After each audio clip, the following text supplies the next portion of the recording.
Ah, il a mis son micro coupé.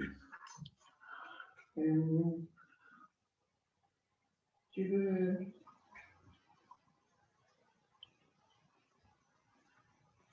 Ton micro, tu l'as mis?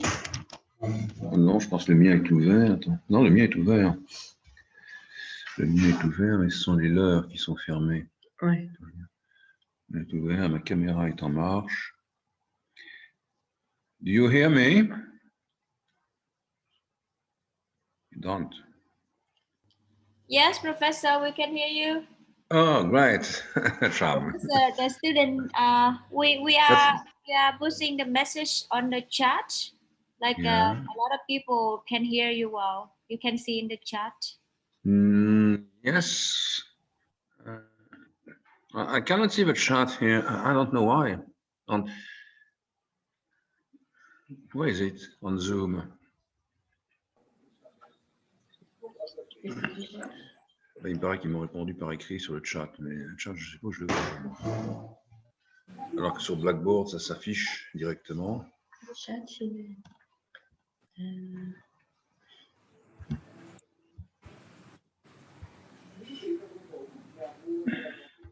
Discussion. Ah ouais. Yes, I got it, thank you. I got it. I got this. OK. So, quand il faudra mettre le premier document, il faudra que tu interviennes parce que je suis incapable de faire ça.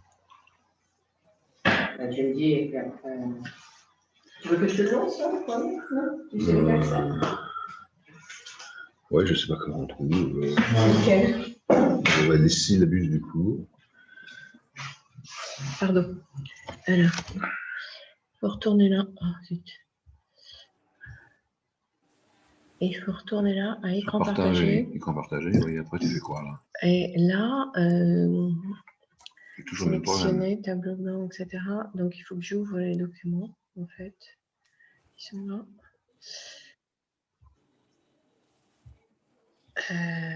Quel est le document que tu veux ouvrir? Le syllabus, c'est lequel? Tu sais? Attends, je sais pas. C'est comme ça, je sais pas. Oui. Non, c'est pas ça, mais évidemment, c'est là-dedans.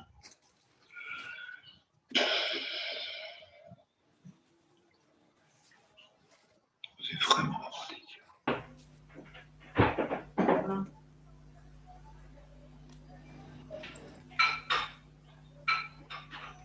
On n'a pas en train de manger. Non. C'est pas ça. Non, non, je ne sais pas ça. Je sais pas où sont les documents. Non, ça, c'est l'autre cours, ça. Et le syllabus, tu l'aurais mis où, là? C'est dans les premiers documents qu'on avait? Progression. Non, non, pas ça, c'est le document de la dernière fois. Oui, alors le syllabus, projet, thesis, méthode, Non, ça, c'est la dernière fois. Tout ça, c'est la dernière fois. defense. Non, non, tout ça, c'est la dernière fois. Ben, tu l'as mis où, le syllabus? Attends, je t'ai envoyé toute une série de documents. Quand? Il y a 2 jours. Ça, c'est pas les documents d'aujourd'hui. Hein. D'accord.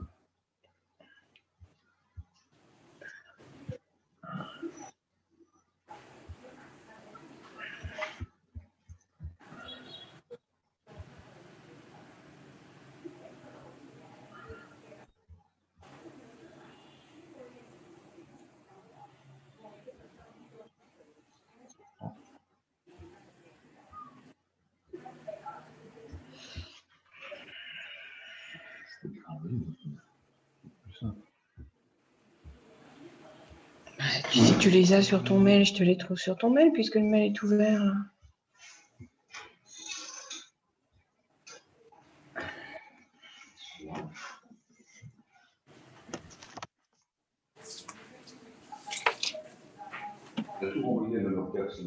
Qui? Elle? Ouais. Et il y avait des documents. D'accord. Ben, je l'ai là, son truc. Alors, Tu dois voir avec les attachés. liste student, c'est pas ça.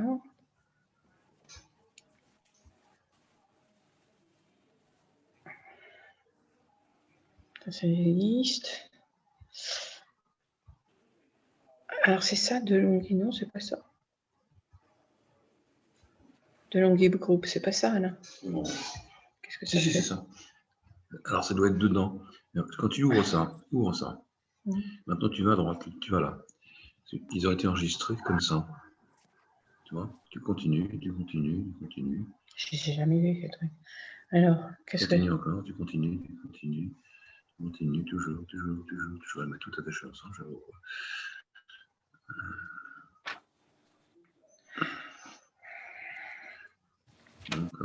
Alors, c'est peut-être effectivement plus facile d'accès une fois qu'on a ouvert ça, parce qu'on peut passer de l'un à l'autre. Non, ça, c'est les exercices. Les contrôles. Bah, si tu enregistres, du coup, tout est enregistré, quoi. Contrôle. Hop, c'est ça. D'accord. Voilà, utiliser.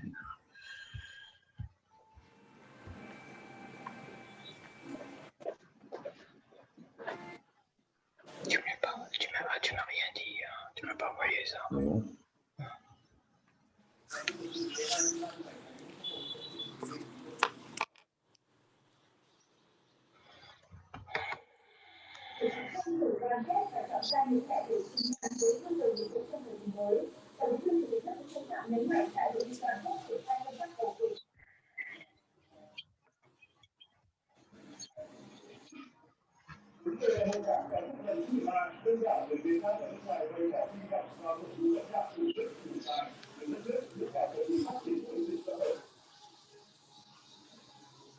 C'est pas ça, hein. Si, c'est ça.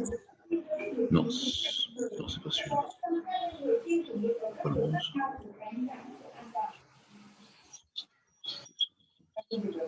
Si, c'est ça.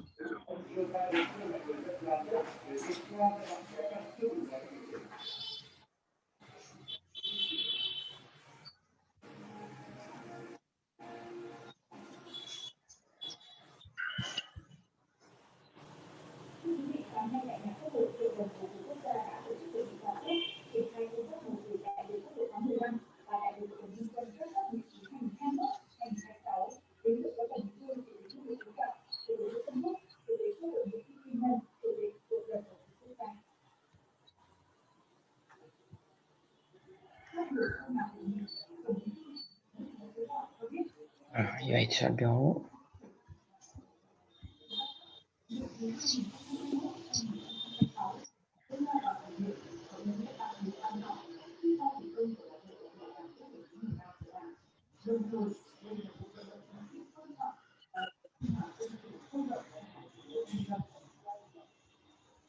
Donc, il doit être sur le bureau, là.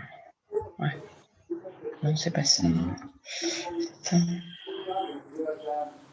Si, ouais, c'est ça. Alors, ok, donc c'est ça qu'il faut partager maintenant. Ça s'appelle Alain Chevalier chez FPG.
C'est ça, ils sont là. Il est dedans. Oui, mais le lien, je recherche le lien pour retourner. Le lien, il va être au-dessus. Il faut que tu cliques sur le mail lui-même.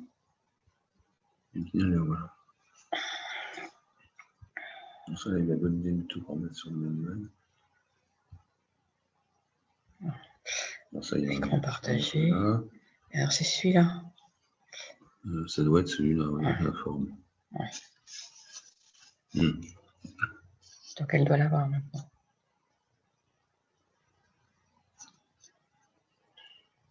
Et rapidement, je vais avoir besoin de passer à autre chose. Mais alors, ils sont où les autres dont tu as besoin? Ils sont dans le même truc. Oui, mais est-ce qu'ils ont été copiés? Moi, j'ai pas tout copié. Là, moi, j'ai pas tout copié. J'ai copié juste un truc. Je vais essayer d'aller recopier les autres en vitesse. Alors,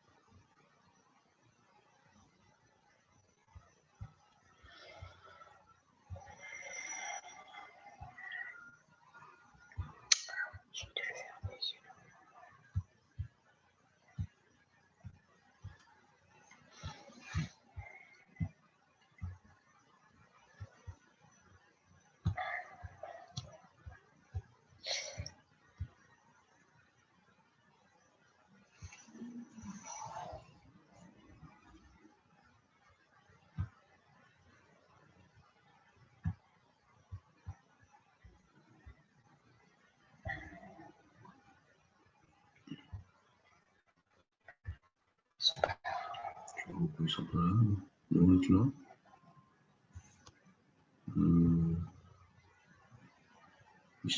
C'est ça. C'est ça, il faut que j'enregistre. Et donc... On ne peut pas enregistrer ensemble. J'en sais rien. Je suis pas assez... Je suis pas une pro de tout ça, quoi. Donc, tu me demandes ça au dernier moment, comme ça.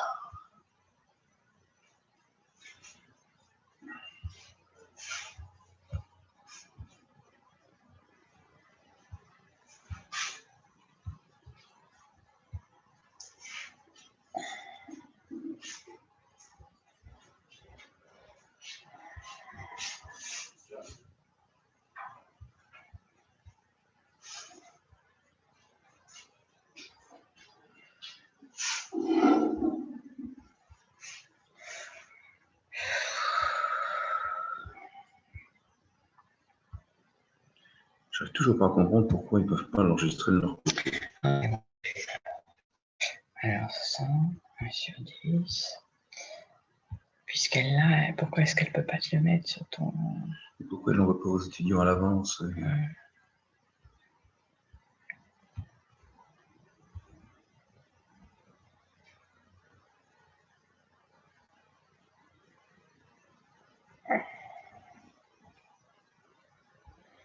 Alors, fichier...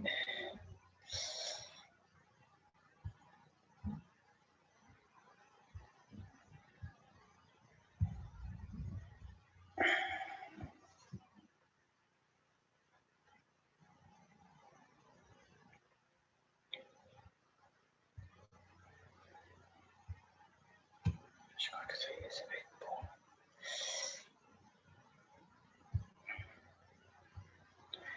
Ok.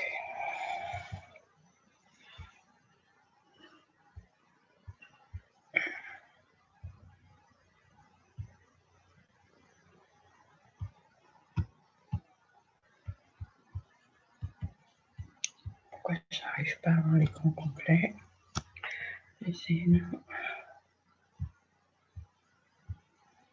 Ça, j'ai les documents, ça y est.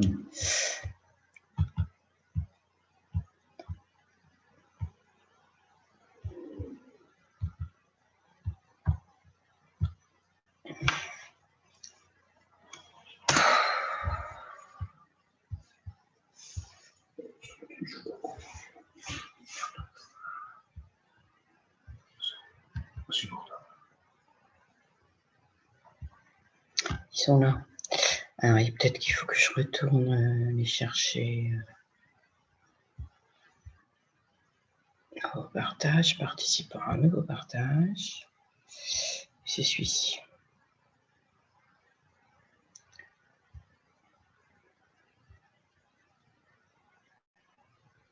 Reprendre le partage. Mettre à jour. Voilà. Normalement, ça doit être fait. Après. Normalement, c'est bon, là. Ils seraient tous enregistrés sur le bureau. Ouais.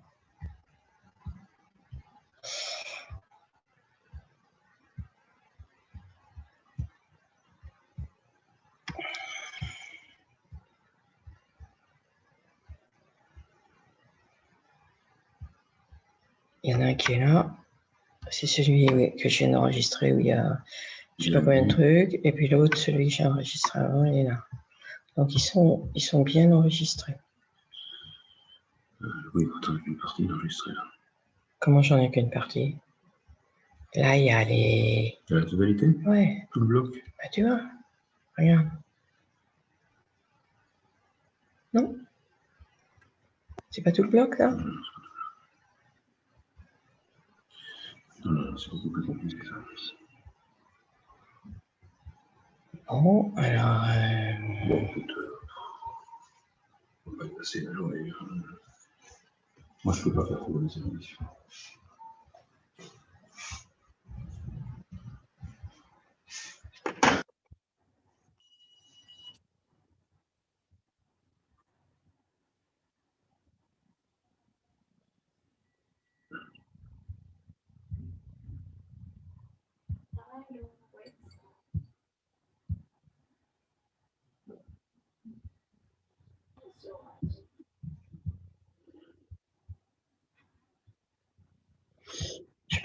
faire pour retrouver?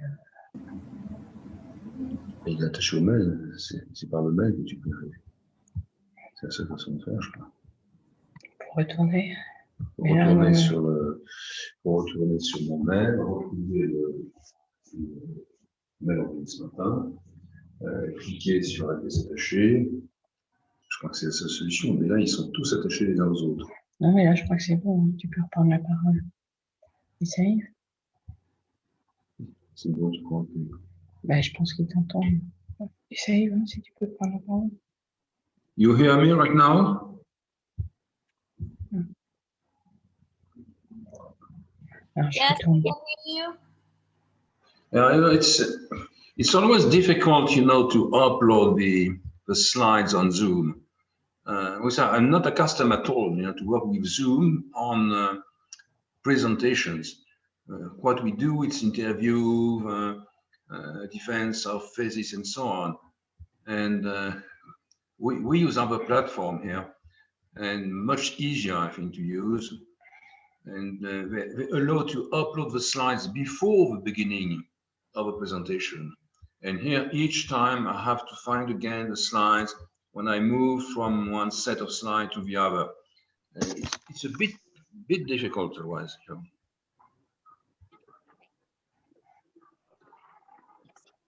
I don't have this problem at all. No, I was teaching yesterday at ESCP. It's so much easier with Blackboard, you know.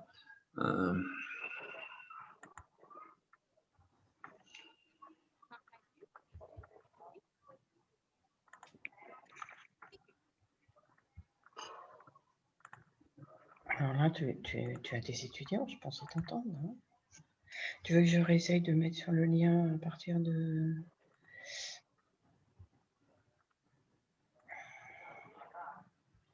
Elle a les documents ou pas? Bah, bien sûr, puisque c'était... Oui, mais sur l'écran. Donc, ils ont sur place. Simplement, ce que je ne comprends pas, bah, c'est peut-être une des deux Zoom. Hein. C'est pourquoi on ne peut pas charger sur place. Et sur Microsoft Teams, c'est pareil, on n'a pas la charge de gérer ça. Ils sont déjà chargés. Ouais.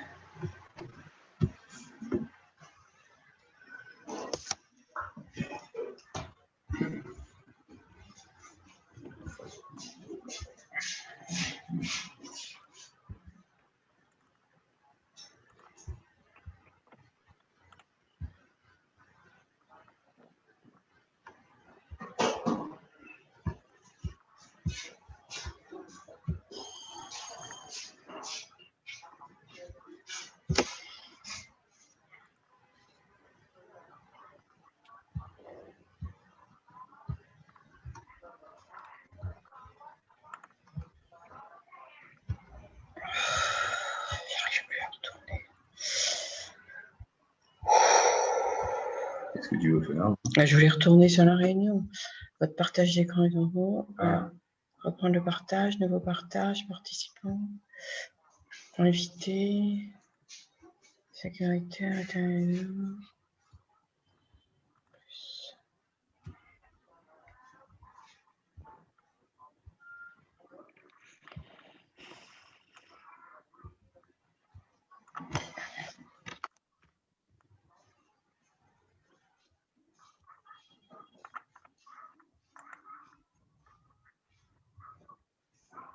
On va rentrer dedans. Tu peux parler là, mais j'arrive pas à voir tout le monde comme. Tu vois, ça, c'est pas grave. Non, vas-y. Non, attends, et les slides, j'avais quoi pour parler? Alors, les slides. Il faut que je retourne. Les slides, ils sont là. Lequel tu veux, là? Oui, c'est ça. Pour commencer, c'est ça. Alors, ça, il faut que je le mette en bas. Alors. Je pense qu'elle t'entend. C'est pas le bon en plus. C'est pas bon, c'est-à-dire. Non, mais elle s'est trompée. Ok.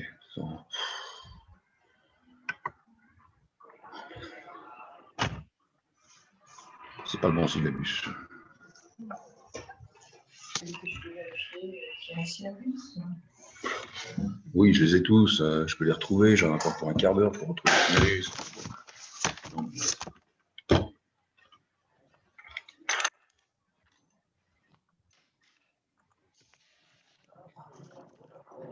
Yeah. Okay, so I hope you hear me. Yeah. I got some problem with the slides, to upload the slides on Zoom. It's for me, it's at least it's complex. I'm not accustomed to work with Zoom for presentations, and we use Blackboard, we use Microsoft Teams, much easier because we can upload the slides before the beginning of the presentation.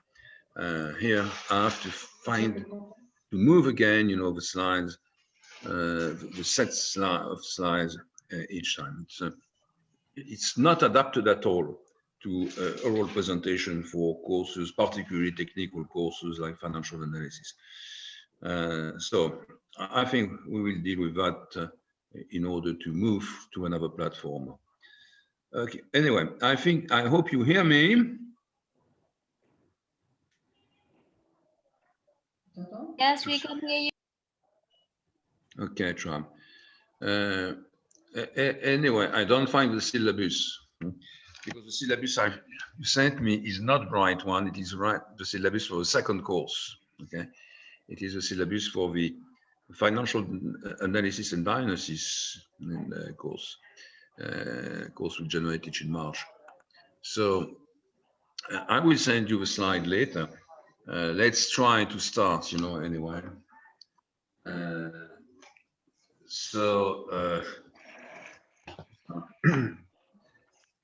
This course, this course is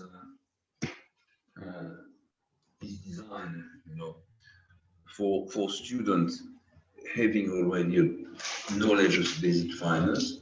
But now you have a good knowledge of finance because you have a course with Olivier Grosard in investment decisions, and he was obliged, to come back to some financial analysis elements to calculate the cash flows, for example. So you have some basic knowledge, and most of you also took a course in financial analysis or a first course in finance, corporate finance anyway, in bachelor programs years ago, and some others also have an experience, a professional experience of financial analysis. So, I will go through financial analysis slides and exercises and exams. I hope at the end of the course, everyone will get sufficient command of financial analysis methods, tools, concepts, in order to go further. It means to move to diagnosis, to move to evaluation, to M&A, to other more advanced courses. Okay, so that's really the goal. In terms of content, we deal, of course, with basic elements on accounting, on balance sheet, income statement, cash flow calculation, ratios, set of ratios, and also on the presentation of financial analysis, a global presentation with what is the most important, which are not the calculations, but the diagnosis and the recommendation. Many cases, many exercises, you find students presenting only calculations without any comment, and at the end there is no diagnosis and no recommendation. And the most important points are these ones. You should take the hypothesis, at the end of this course, you are in front of the board and you have to present your conclusions on customer if you are in a bank, and you present the most important points of your calculations and partial conclusion, but after that you need to underline the main points, the main strength, the main weaknesses in the diagnosis, and after that the recommendation. If you don't do that, the chairman of the board will say, what is your proposal? What do you think of this company? Do we have to make a proposal for a loan or for something else. And so this is what we're waiting. So we need calculations. We need to go for ratios. We need to calculate these equilibriums at net working capital and so on. But at the end, the most important point is to be able to write and present, a financial analysis. And this is the goal here of that course. So if you have a look to the content, it's traditional, I would say, very traditional. And if you want to cover them easily, you have got my slides first. You got also Burke and DiMarzo book, and Burke and DiMarzo book.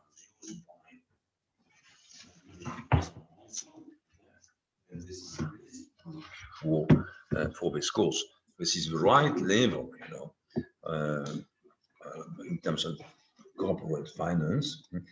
And here you will find a very useful and well presented chapter, which is chapter 2.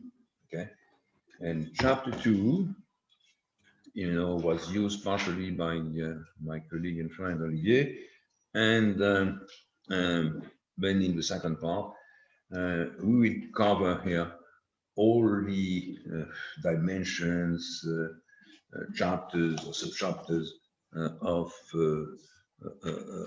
written by Burke and DiMarzo.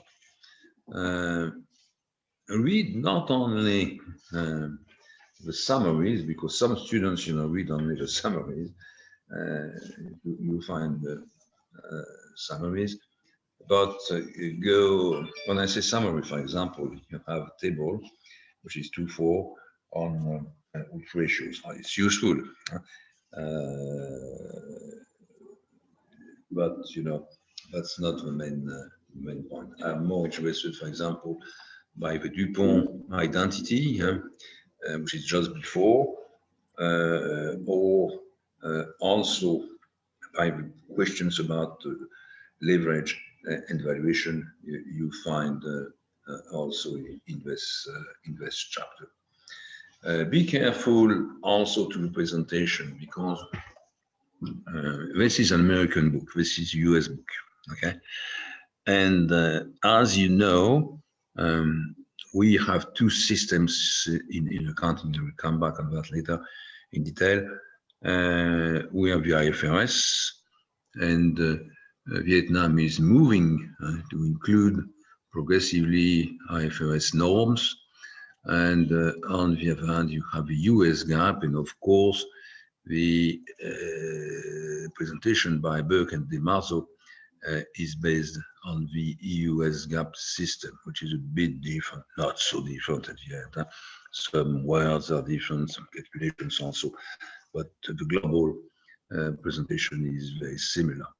The main difference, we see that also in details, is in the presentation of the income statement, not of the basic concepts.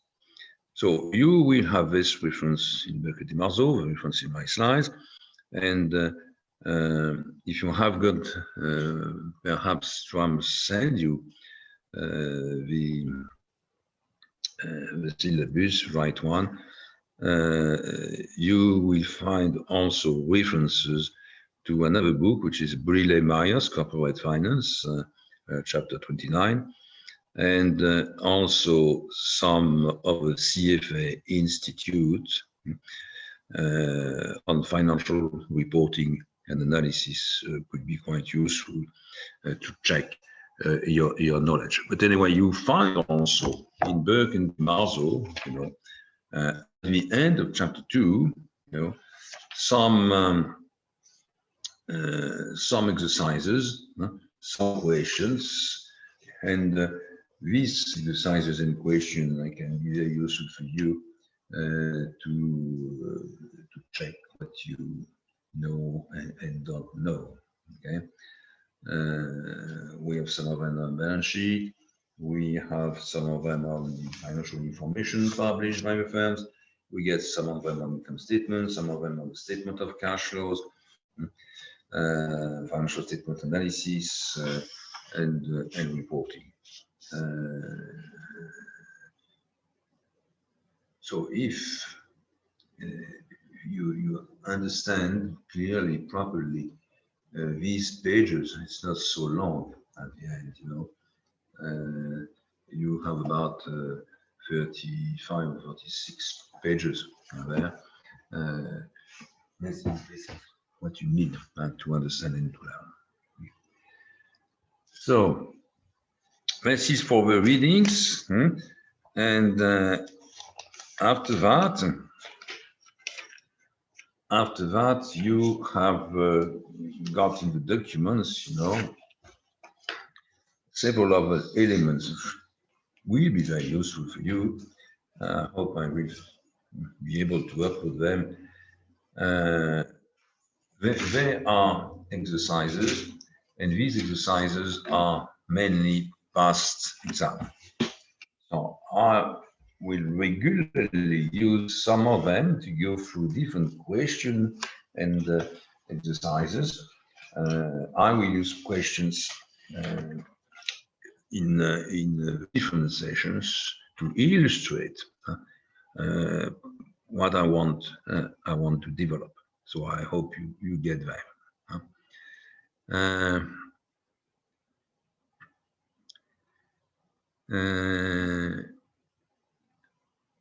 That's the kind of one of you make a proposal, you know, to share the screen with you. It can be a solution if it doesn't work. Okay, thank you. So one of the points, you know, students want to know, is of course, assessment. The assessment. So for the assessment here, you will get two different elements. The first one is a written in the exam at the end of the course, which will be scheduled by Tram and Curling in Hanoi. And generally, you know, it takes place about 3 weeks after the end of the course. It depends of your schedule also. But don't try, my advice is don't try to negotiate to have the exam 3 months after the end of the course, because generally, you know, you have forgotten a lot of elements. 3 weeks, you know, that's sufficient to prepare, to come back on the course, on slides, chapter 2, and also past exams. That's generally what you need. So we will try to do that, to have this situation with about 3. Professor, sorry for interrupting you. Professor, can you share the slide that the student can know you talking, what you're talking about? Like some of them don't know which one in the slide. It's too difficult in any way. I don't have a slide for the syllabus.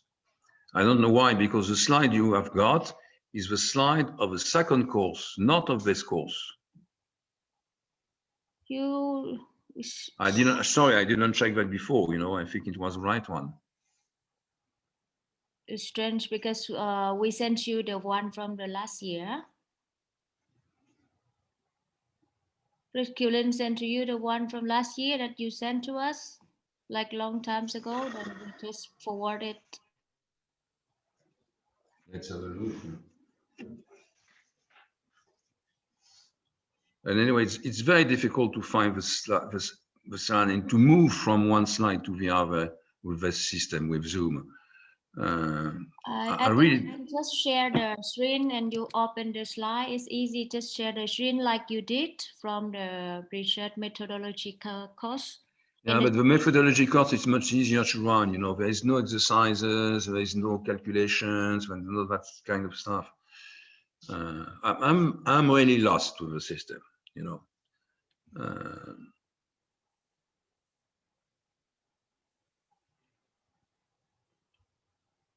Comment je fais pour retrouver les slides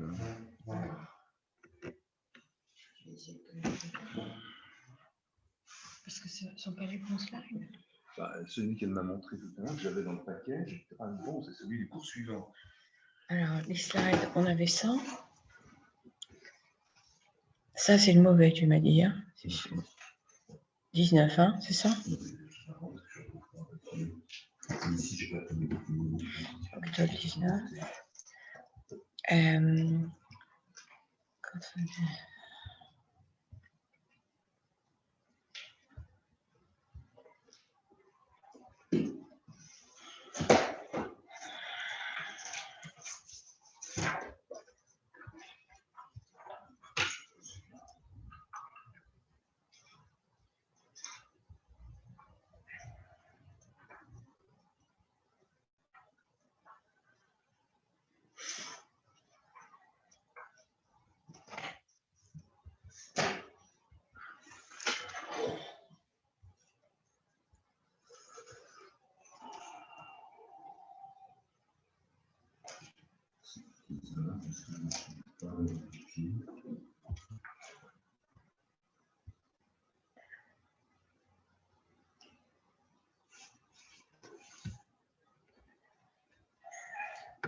Est-ce que je peux tout fermer, tout réouvrir?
So I got the slide on, I got the syllabus on the screen right now. What should I do? You can download the files to the computer, and then you open the file from the computer. So it will be bigger. Actually, we can see, sir. So please just go ahead with that. Okay. So you can start teaching now. But I don't see the syllabus anymore. Now we can't see properly.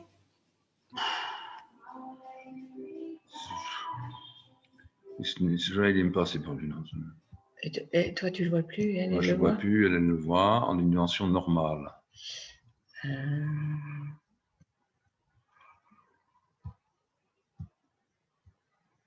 Qu'est-ce que tu as fait tout à l'heure? J'en sais rien.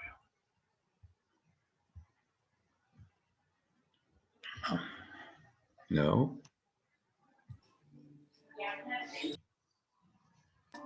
Remain like this, sir. Then you just slide out. We can see it. You can see it. That's great because I see it also right now on the screen. Yes, yeah? Yes. It's a little bit small, but it's okay for us for today. Why is it small? But it's okay, sir. Don't worry. Just leave it and go ahead with your. Non, c'est à peu près. Now we can't see. Ah non, elle le voit, c'est moi. Qu'est-ce que tu vois pas, toi? En fait, moi, j'ai voulu mettre full screen. Oui, alors. Ça marche. Ah si, voilà. That's okay.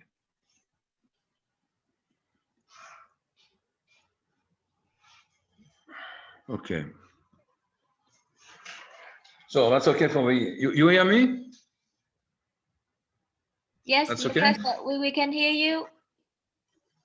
Okay. So that's okay for the first document. If you see it, you know, I got it also. I don't know what will happen when I try to move to another one. But anyway, okay, that's what I started doing, you know, when we met these technical problems. Sorry for that. So this course, you know, this course is one of the first courses of the program. Generally, it is taught, you know, at the same time with the emerging market course, but because of the sanitary situation, we have to postpone, and we teach it now. I want to say also that we're trying to be in time with the original schedule. But don't worry, you know, get some flexibility in the program. If one or two courses are taught late, we have flexibility in the second part of the program. So this course, and this is what I said a few minutes ago, is designed for students having a basic command of corporate finance. I mean, all of you have got a bachelor, and very often in economics, or in economics and management, or in some field very close to finance, economics and management.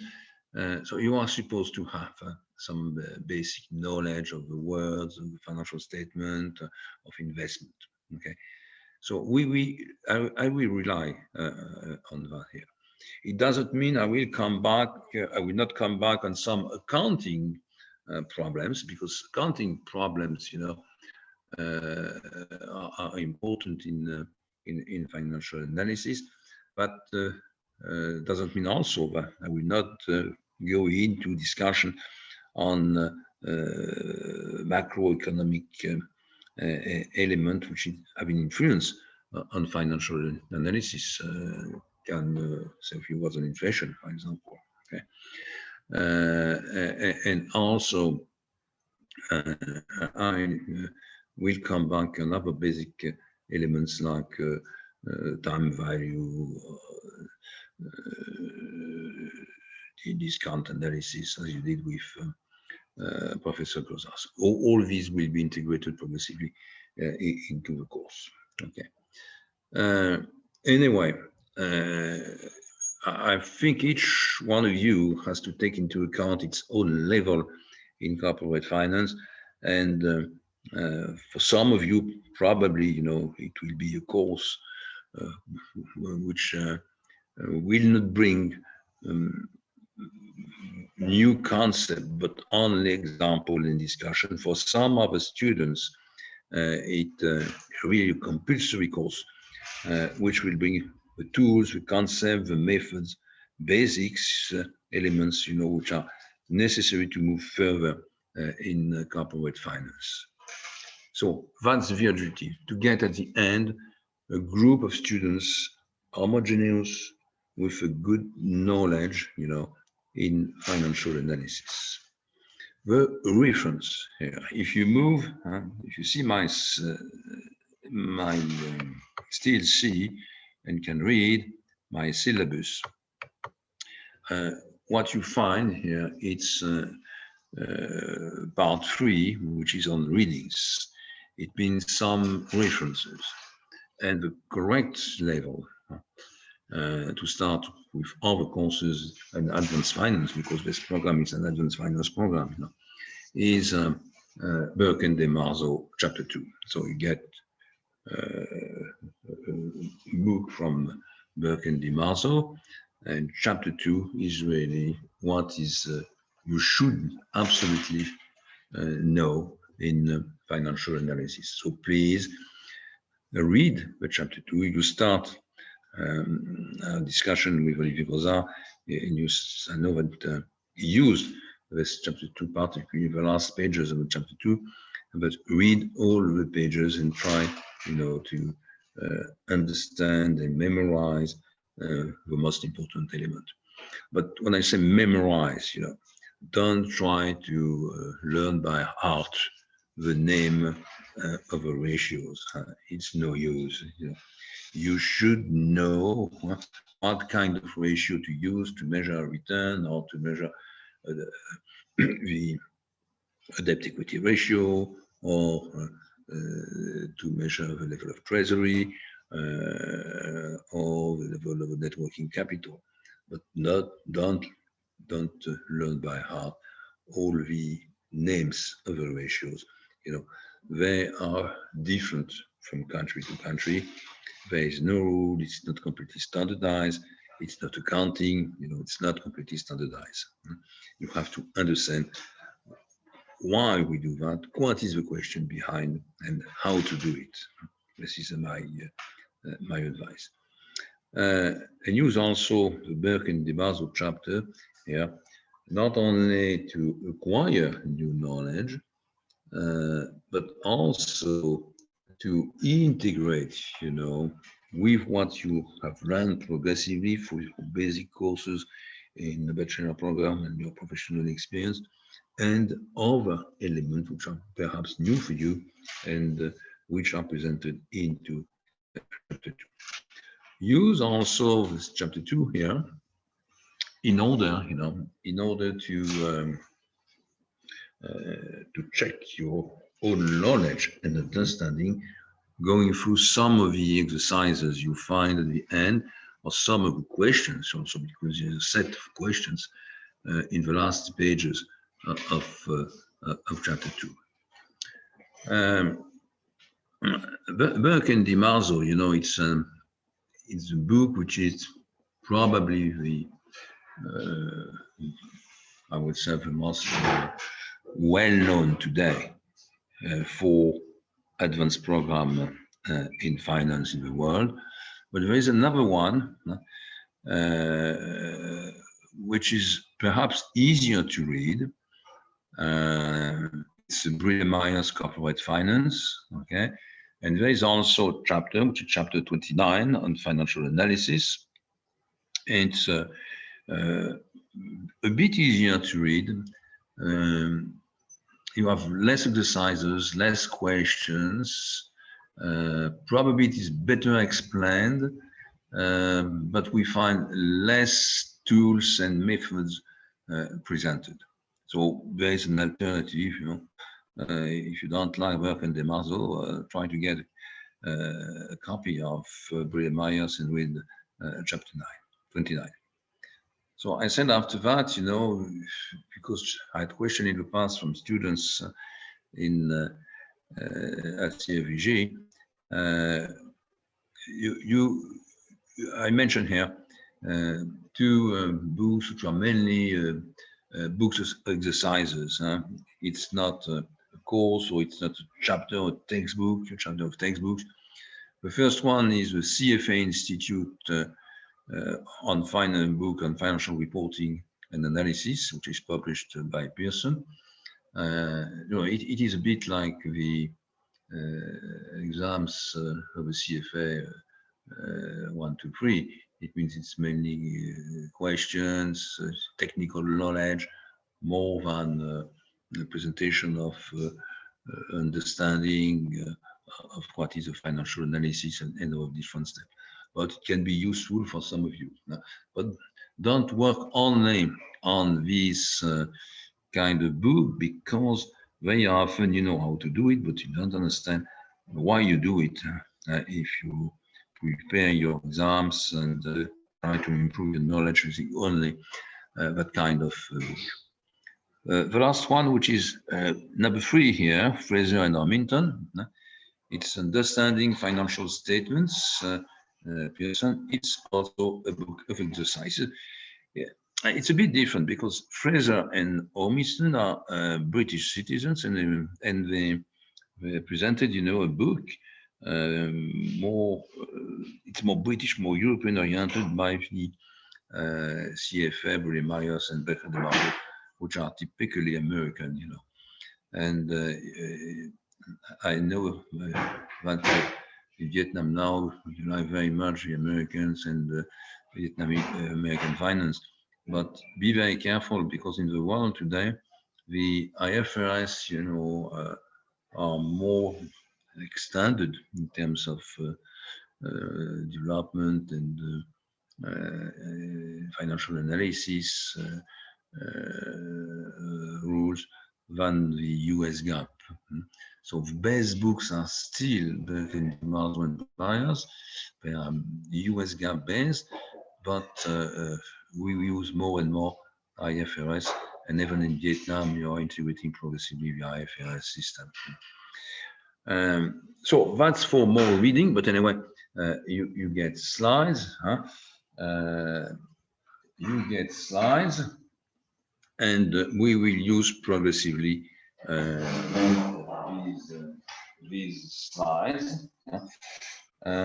If you can have a look together on these slides, just a few words on some of them.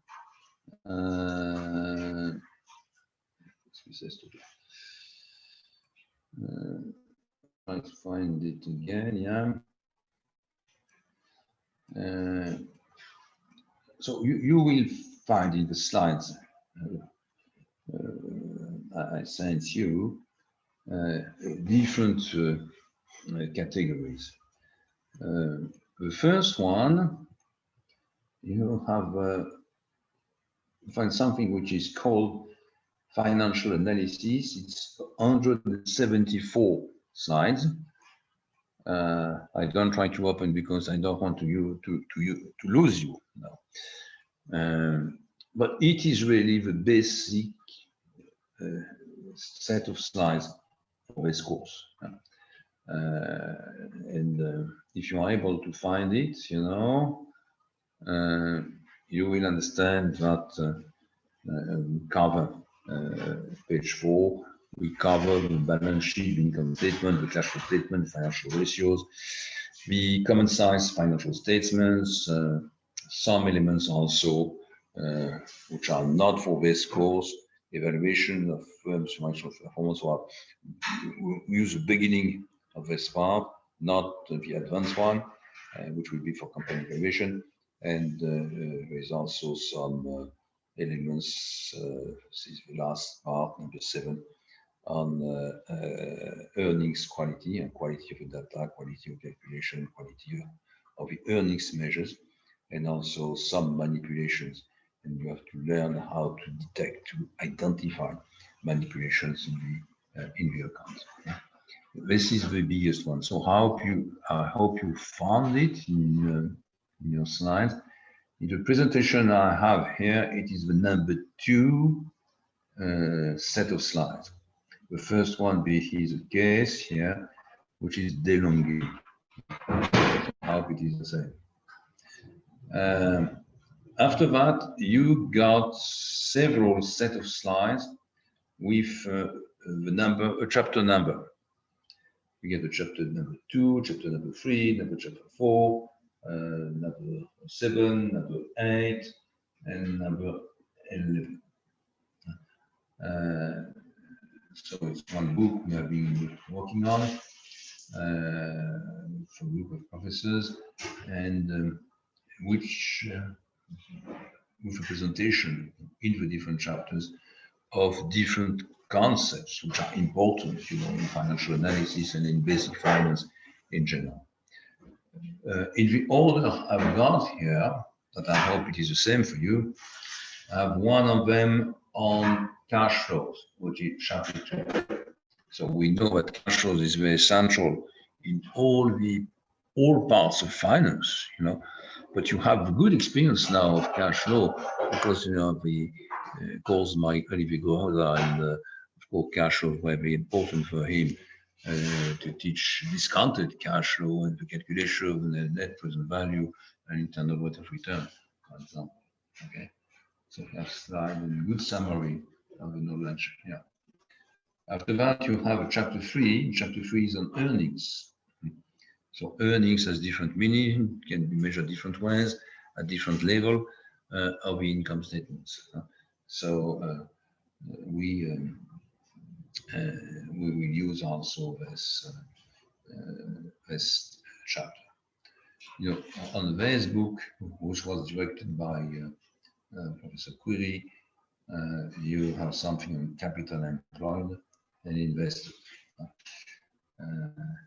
It means we are looking, of course, for return and risk on the capital employed, and you have the main element in this chapter. After that, you know, the next chapter are either more general or more technical. More general or more technical. More technical is chapter 7,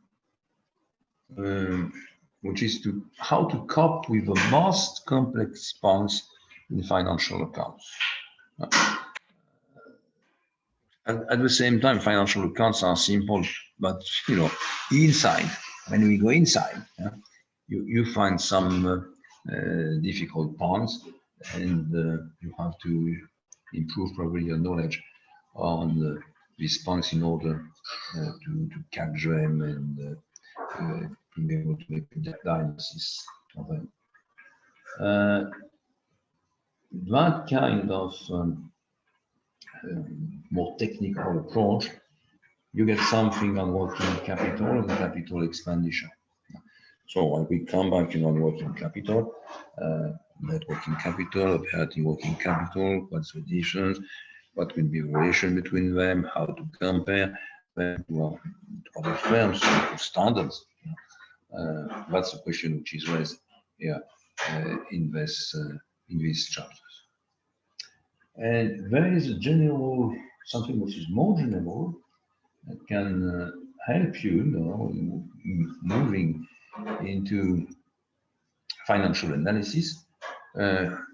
Here you will not find only a very simple financial analysis with balance sheet and income statement analysis and ratios, one or two tables to calculate the cash flows, make comments and diagnosis and recommendation. But if you just have a look, to page 2, which is the first page of the title, you will find more advanced elements. The ratings, for example, what about ratings? What about Z-score function? What about expert system? And what about also financial analysis plan? Okay, so it's more, let's say, advanced presentation or an extension of the classical financial analysis you find here.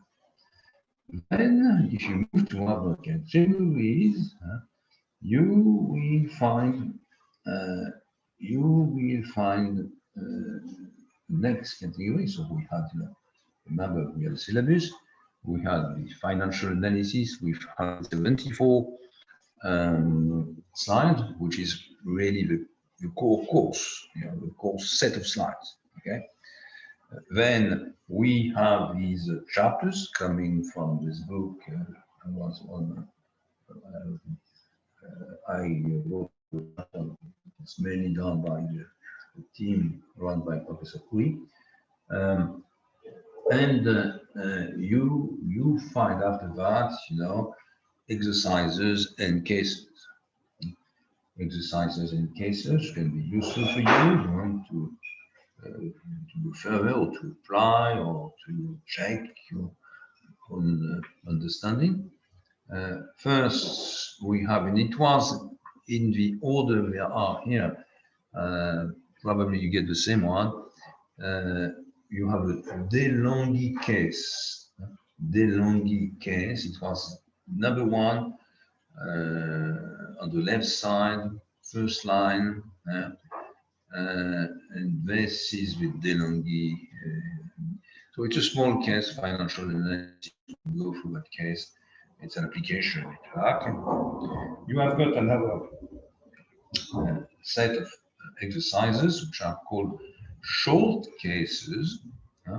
And short cases are on the third line. It's the second set of slides starting from the left on line number 3. It's called analyzing financial statement, and it's small classical exercises just for pleasure to calculate and interpret basic equilibriums and ratio. You get a third one, which is the next one, same line, number 3, starting from the left, and it's called apparatchik.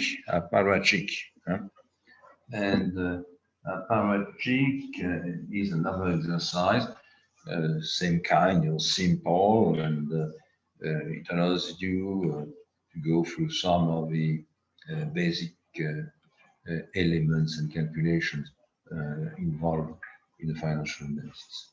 More complex for the cases and the examples, is on the first line.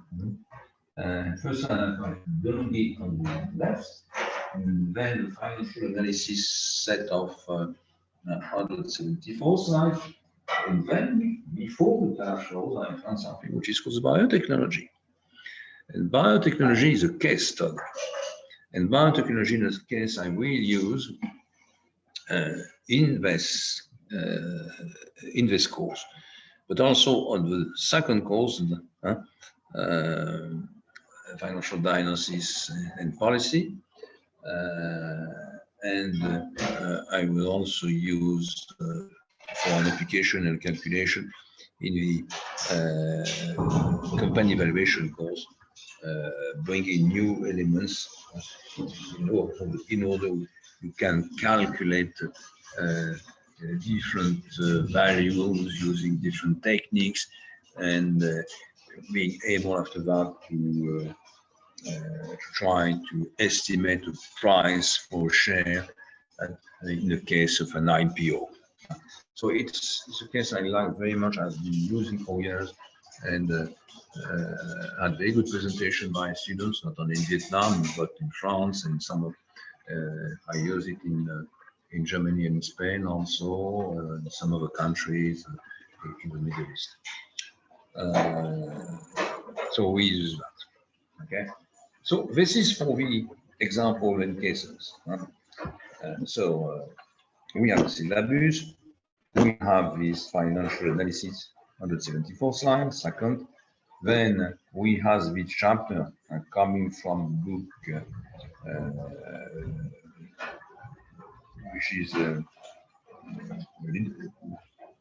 leader of Professor Kui, with cash flows, earning, capital employed, how to talk with complex points in your accounting system, how to perform a financial analysis, working capital and capital condition. We have all that. And the next category was about exercises and cases with DeLonghi, with the exercises coming from the Bruges by the British guys, and then Apache. And now get the last category of slides and documents, yeah. And this category of slides and documents is a presentation, of past exams. Students like this generally because we have a feeling we can find the question of the next final exam. So have to find new questions, which is always difficult, because after a few years it's difficult to find new question and you come back to the same point. So you find exercises here.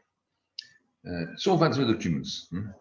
So I spent some time with documents because I think it's very important and you have to work also by yourself. The course is not sufficient, particularly because I don't see you, and it's very difficult to have a dialogue. And this is really the main problem. So I hope that sometime later this year we'll be able to meet and to have offline courses in Vietnam. But as you know, it's still uncertain. We don't know what the future will be. So this was for the documents. Next, it's really on the assessment system.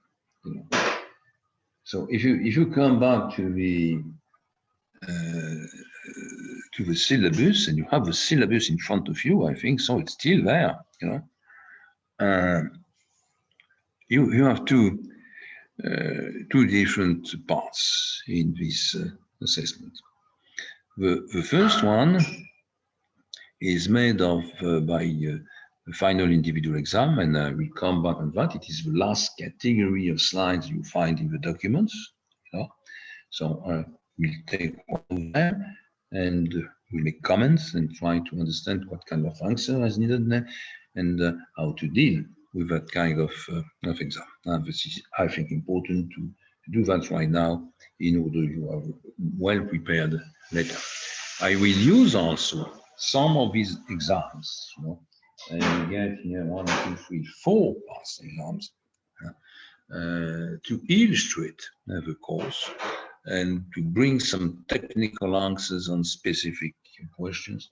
And I will try to show you what to do on the simple exercises which are presented or offered in these exams. Okay, so I will come to this one of these slides in a minute. And the second element is exercises and cases.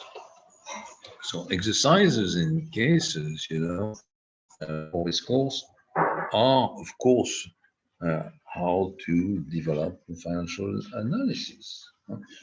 And what I will do, is to ask you by a group of 2 students. So it's a difficult problem to solve because, as far as I understand, you are 27. 27 will be divided by 2. So I have to solve this problem anyway.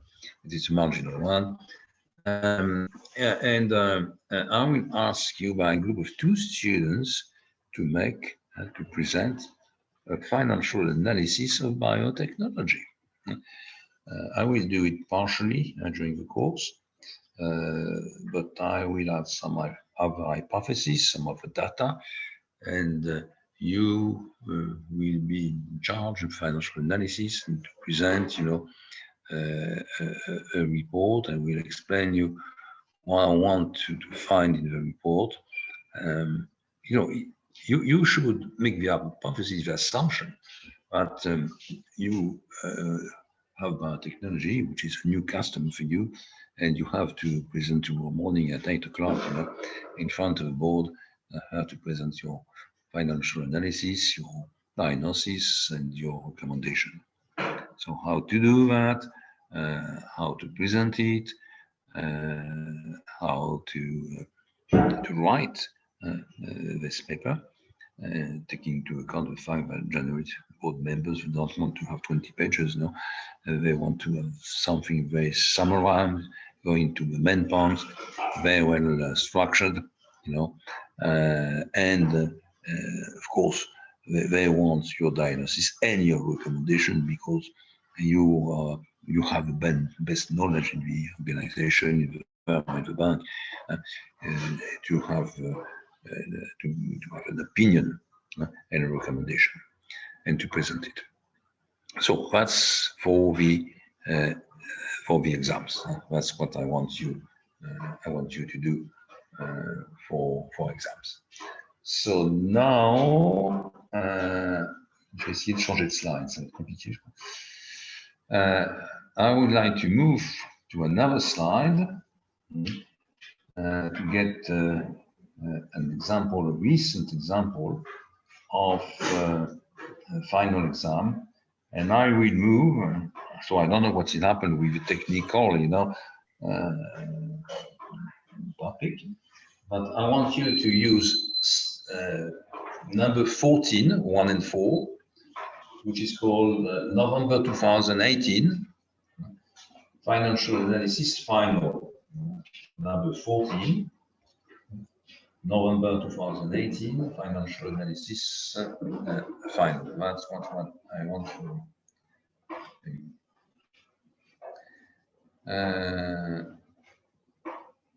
Comment je fais pour passer sur la PowerPoint? Tu veux passer à quoi? Lequel tu veux? Je suis sur celui-là, alors ici, c'est pas un problème. Oui, non, lequel tu veux? Je suis ici. C'est celui-là que tu veux? Ouais. Donc, tu dois avoir la même présentation sur l'autre.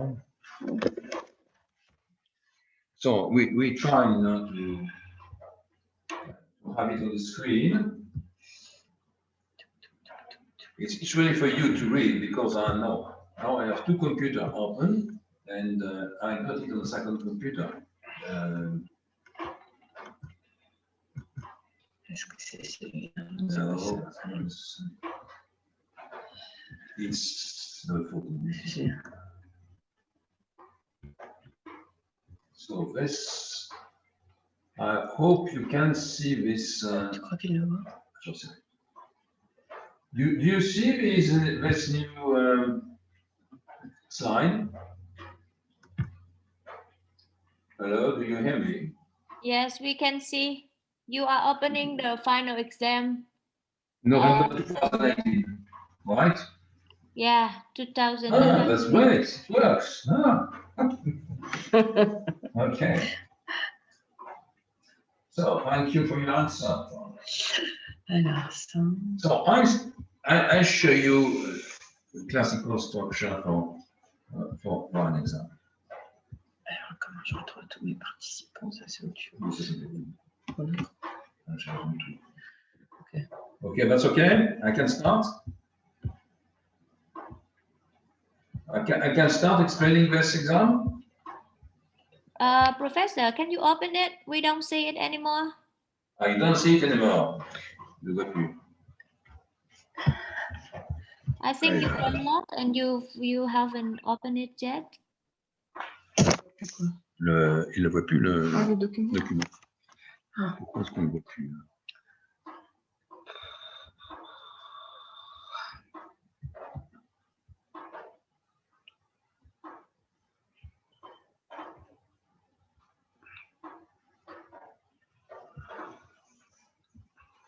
But do the student get the slides?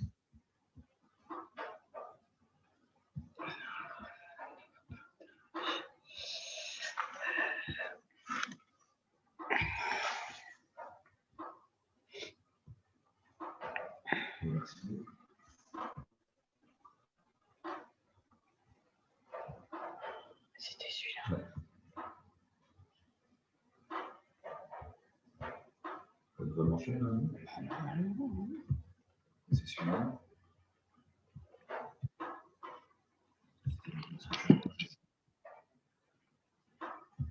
Normalement, elle devrait en avoir.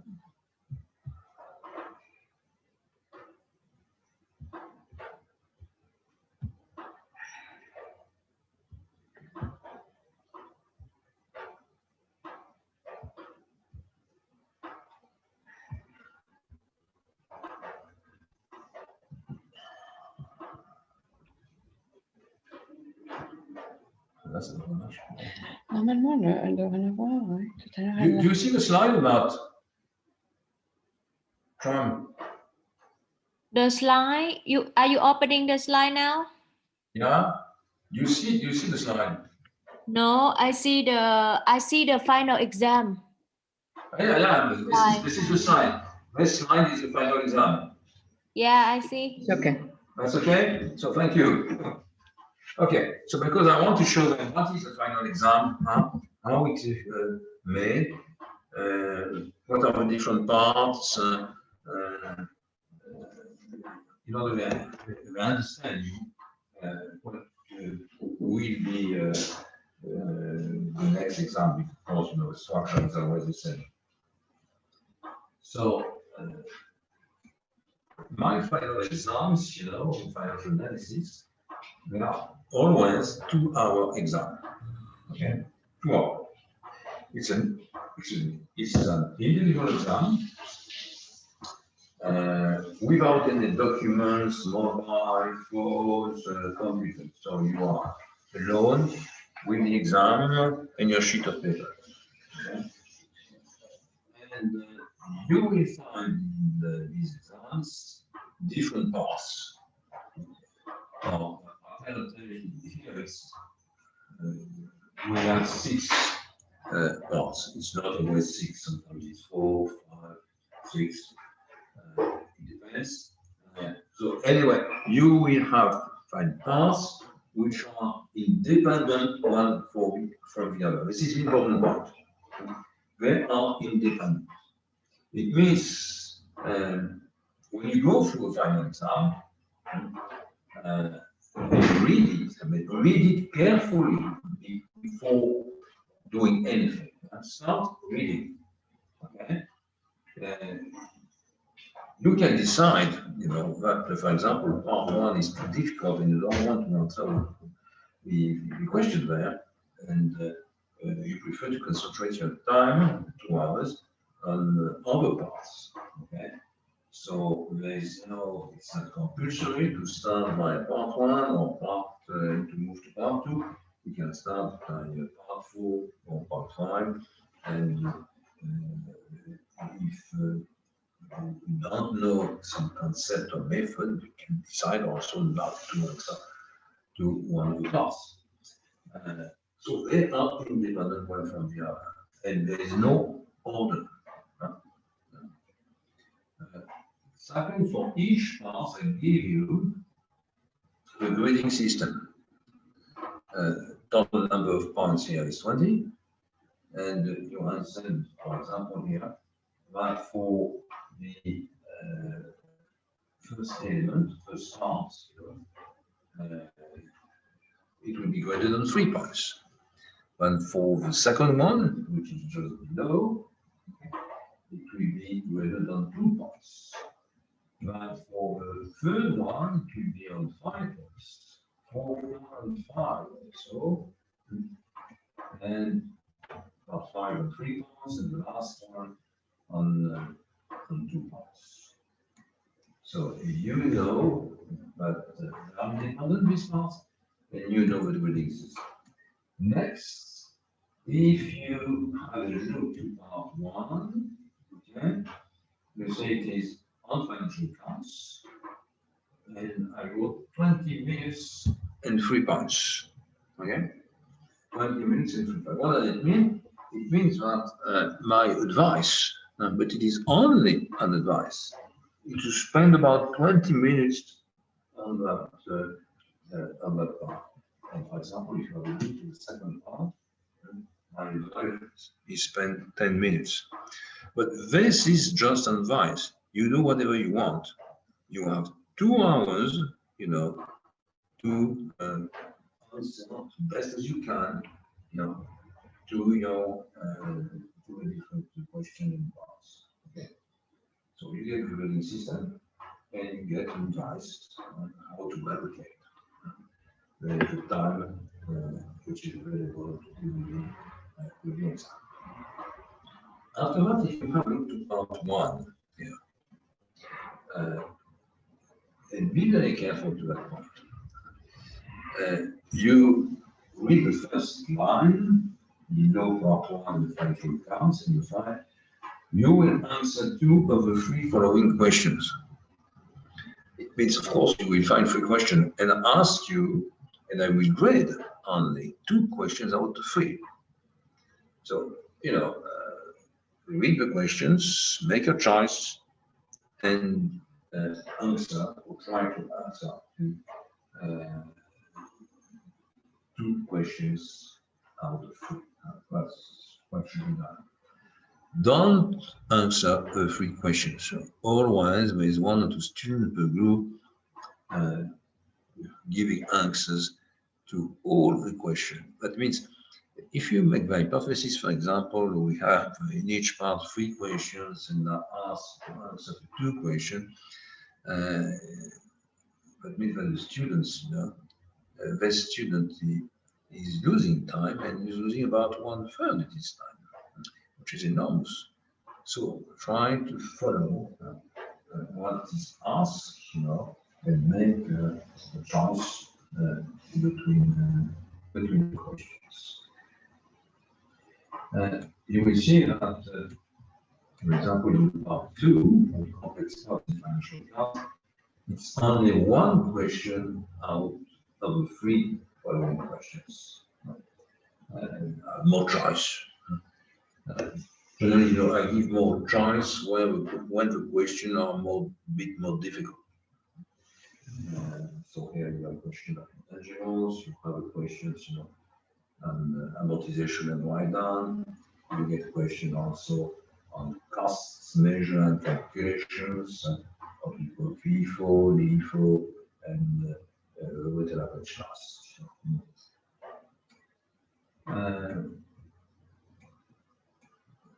Part 3 is 3 out of 4. So be very careful. And you will find also not questions, but exercises. Okay.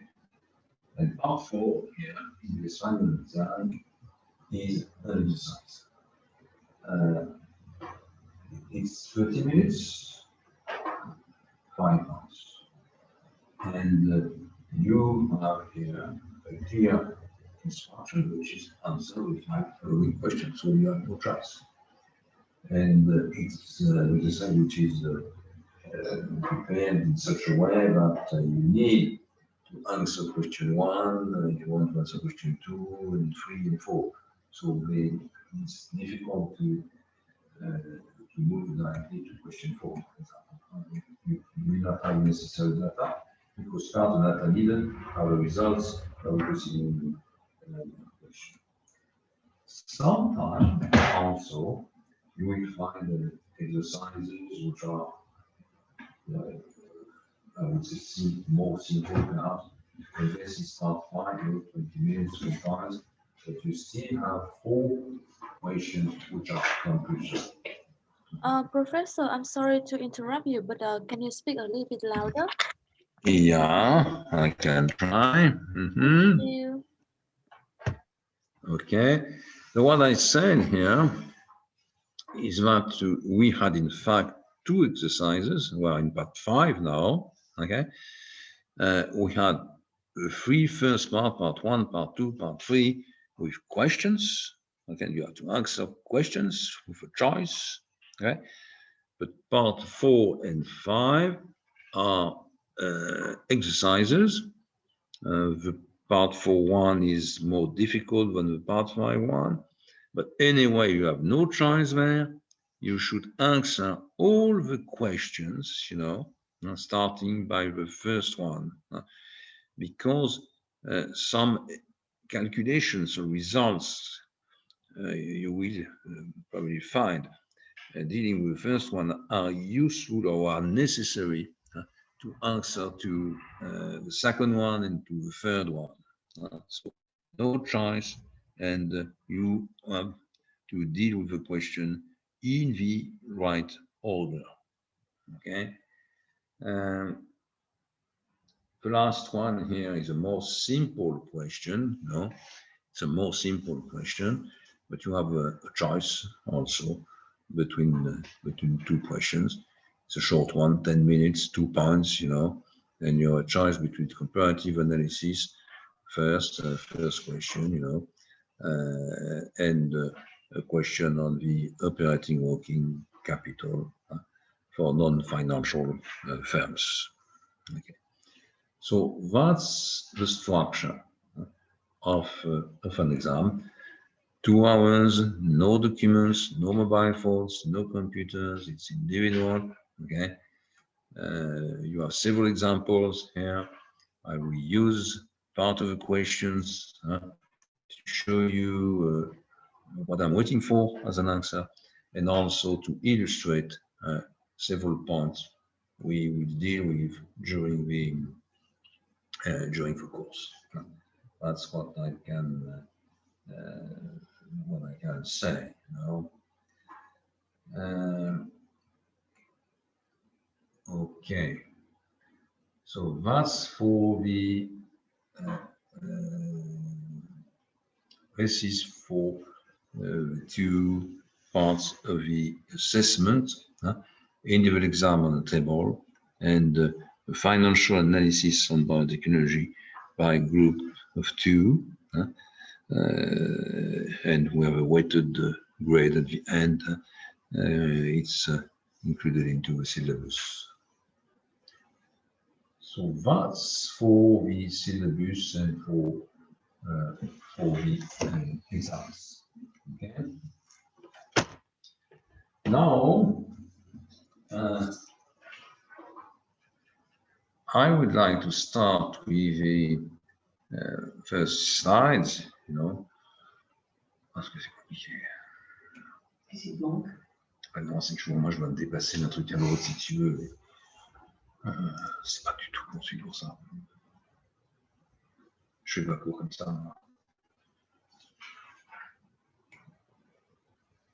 Yes, so I'm back now on the series of slides, and I want to start with the financial analysis set of slides, the larger one, the basic course, I would say. 174 slides. So I will try to get it on the screen. It's another technical barrière. Again, je vais changer de slide. Comment je vais changer de slide?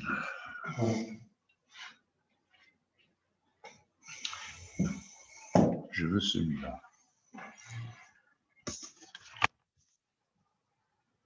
C'est le second dans la liste. Là, tu vas définir, là. Dans la liste. Là, j'ai plus ma liste.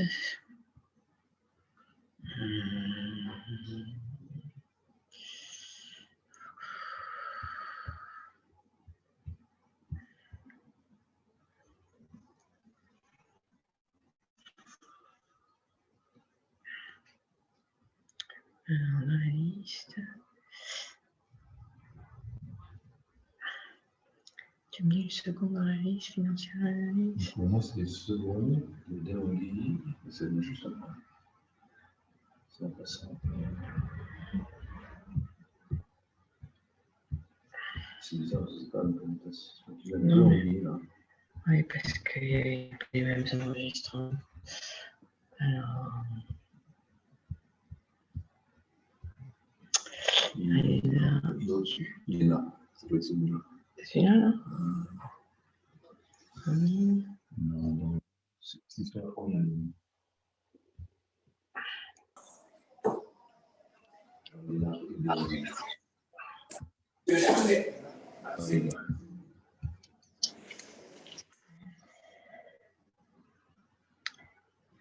Mon partage.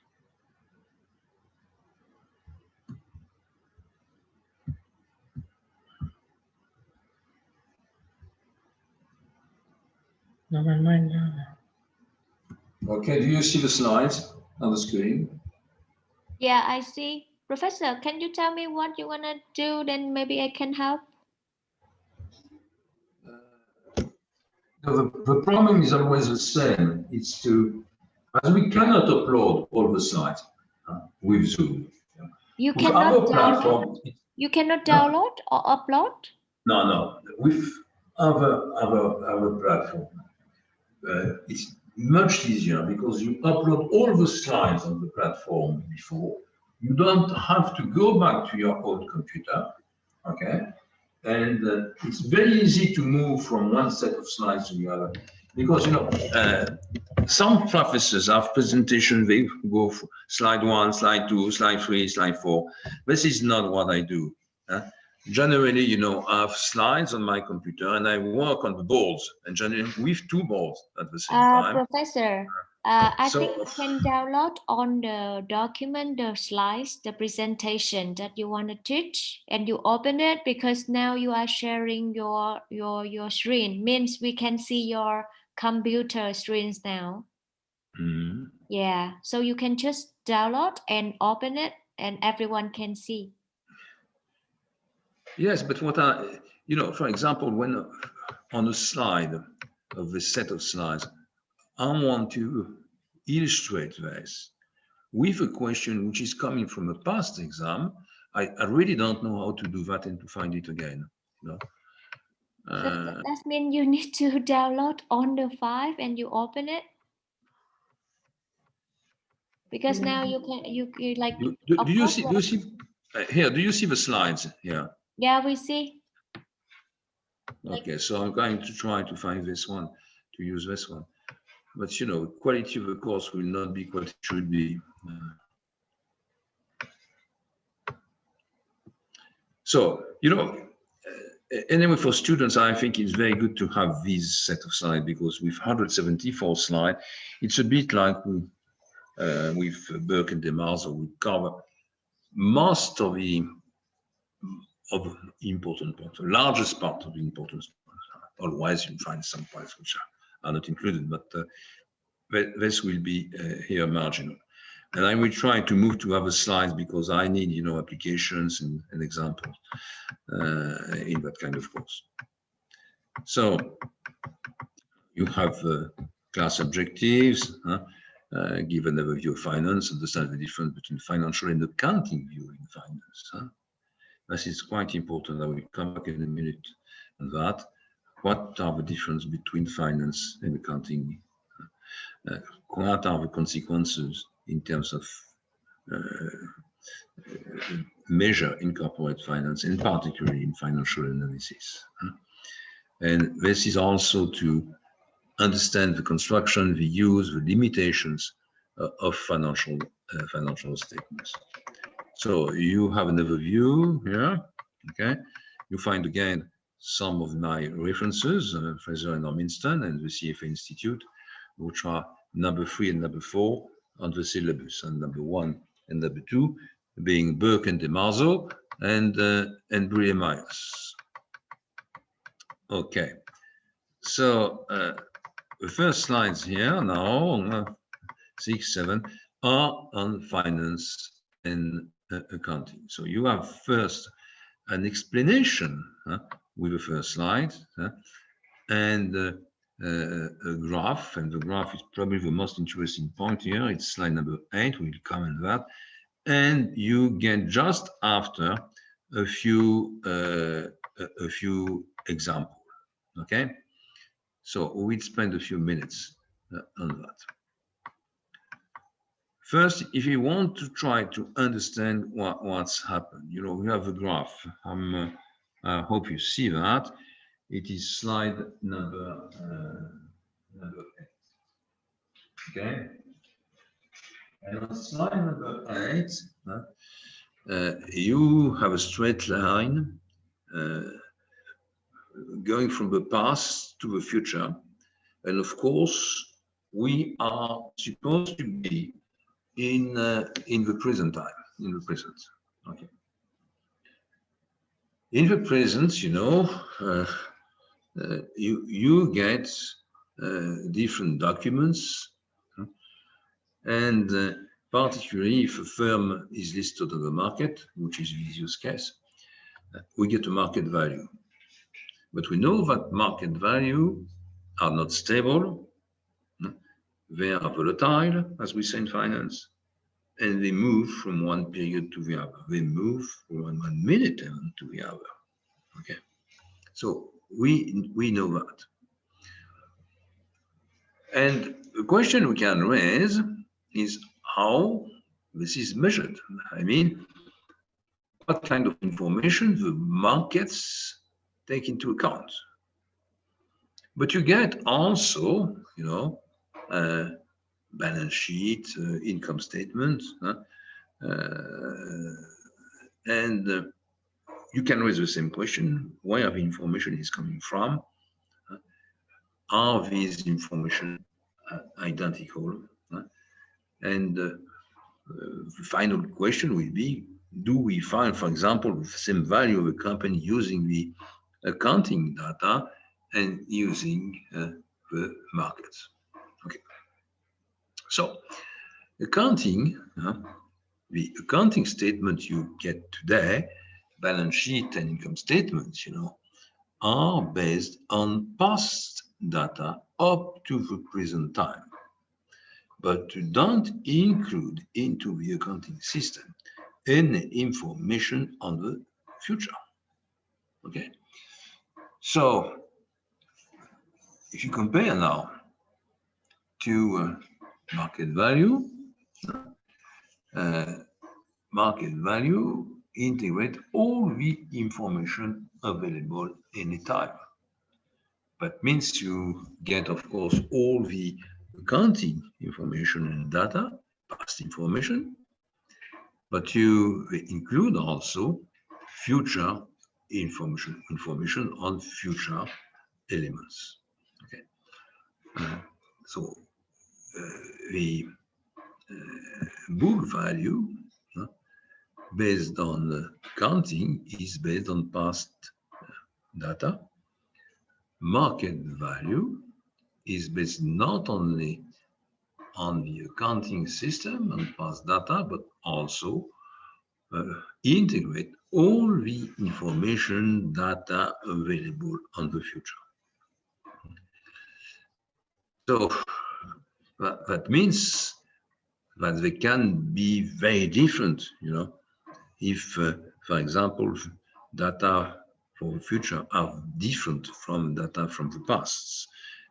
Market value can be higher than the book value, market value can be lower than book value. Some cases, specific cases, they are very identical or very close one to the other. For the past data, for the accounting system, we can raise the question, which is, what are the values used when you integrate into the accounting system, for example, an asset or a product which has been made by your factories? Okay. So a principle here, basic principle, is historical value. What does it mean, historical value? It means that if you buy an asset, whatever it is, raw material or a building or an equipment, you take the price you paid, and the price you paid is in the balance sheet. And this is included into the accounting system without value added tax. Don't forget that. It's without value added tax.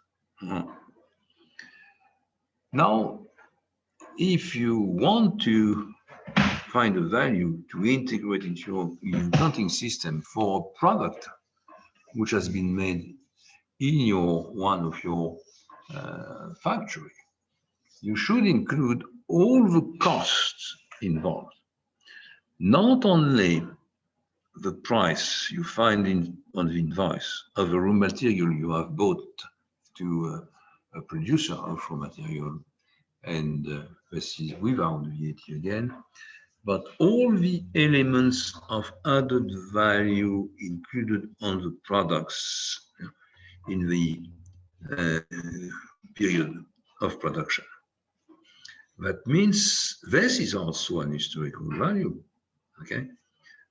But it's made of two elements, the price you paid for what you bought to providers, but also the value added you put on these raw material. Value added could be something you pay, energy, for example, you pay to electricity, to electricity firm in the country, but can be also wages and all the appendix of wages, like social costs, premiums, retirement, the pension, and so on. But anyway, you know, it is calculated through rules, basic principle, historical value. It's easy when you buy outside, when you it's a final product. It's the historical value you find on the invoice for what you bought outside, but you have to add the added value of the production process. After that, most of these elements, at least for those which are, let's say, long term, which are not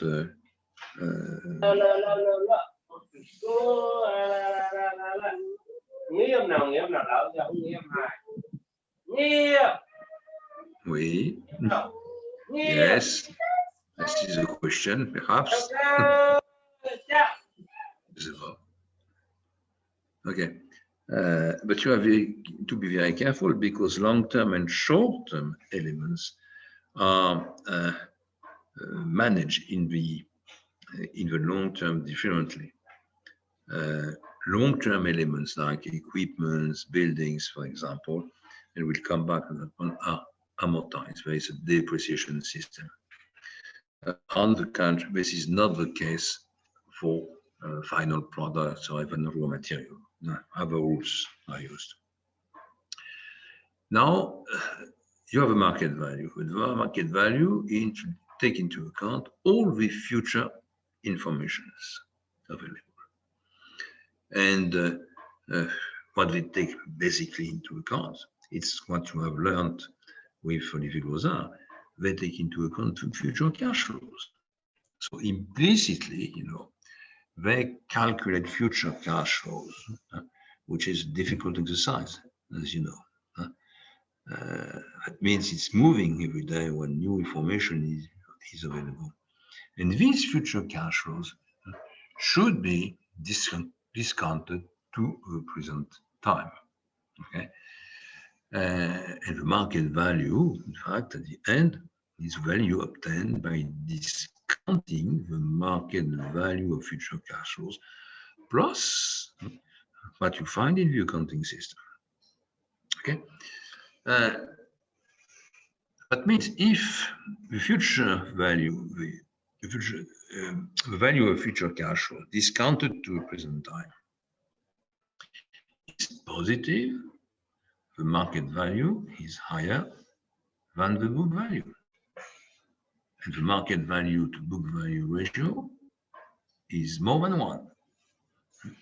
In growing firms, we always find market values divided by book values equal to something which is higher than 1. This is particularly true, you know, today in some kind of economic sector like technology, like all what is around the health system, biotechnology. The other one was information system mainly. Okay, but also perhaps more traditional sector with a high growth rate, like luxury products. Okay. On the contrary, you find firms with market value, book value to market value, which are less than one. Market value divided by book value less than one. That means the market value integrate discounted cash flows with a net present value which is negative. This is particularly true in period of crisis, of course, but this is also true in normal periods with major industries. It's less true in Vietnam because you have a high growth rate economy, but in Western economy today, when you have a look, for example, to the steel industry, and you make these calculations, you find market value which are lower than book value, just because the net present value of the future cash flows are negative. On the contrary, if you compare to luxury firms, you find very positive discounted future cash flows and market values higher than book value. So that means at the end here, you have two elements to remember. The first one is that market value and book value are different. They are not based on the same calculations. Book value take into account only the past. This is the accounting system. This is what we deal with mainly in financial analysis. On the contrary, market value are based at the same time on book value, on accounting system, and on future cash flows. Okay, they integrate the past, the present, and the future. And what you have seen with Olivier Cozard, it is the calculation of the future cash flows discounted to the present time. That means what we call the net present value. Okay. You can compare the two values and the two systems. Book value, market value, accounting system and market system, with another measure, which is stability. The accounting part is really measured with principle, with rules. Somehow it's objective, it is relatively stable. On the contrary, future elements are, of course, subjective, more subjective, and volatile. So very often we need scenarios, simulations to deal with the future. And that's what we will do in the next course, financial diagnosis and policy, for financial plans. We go through scenarios. That's what we will do also in some calculations in the company valuation course for values, because you will understand that the potential values depend very much on the growth rate of the firm in future years and also on the discount rates, which are used particularly to calculate the terminal values. So, you are in one central point in corporate finance, and this, of course, has a great influence on financial analysis. If you go at the bottom of my slide here, what you see is replacement cost. See? And perhaps you're a bit surprised because you didn't hear about in financial analysis or even in accounting system. But you should.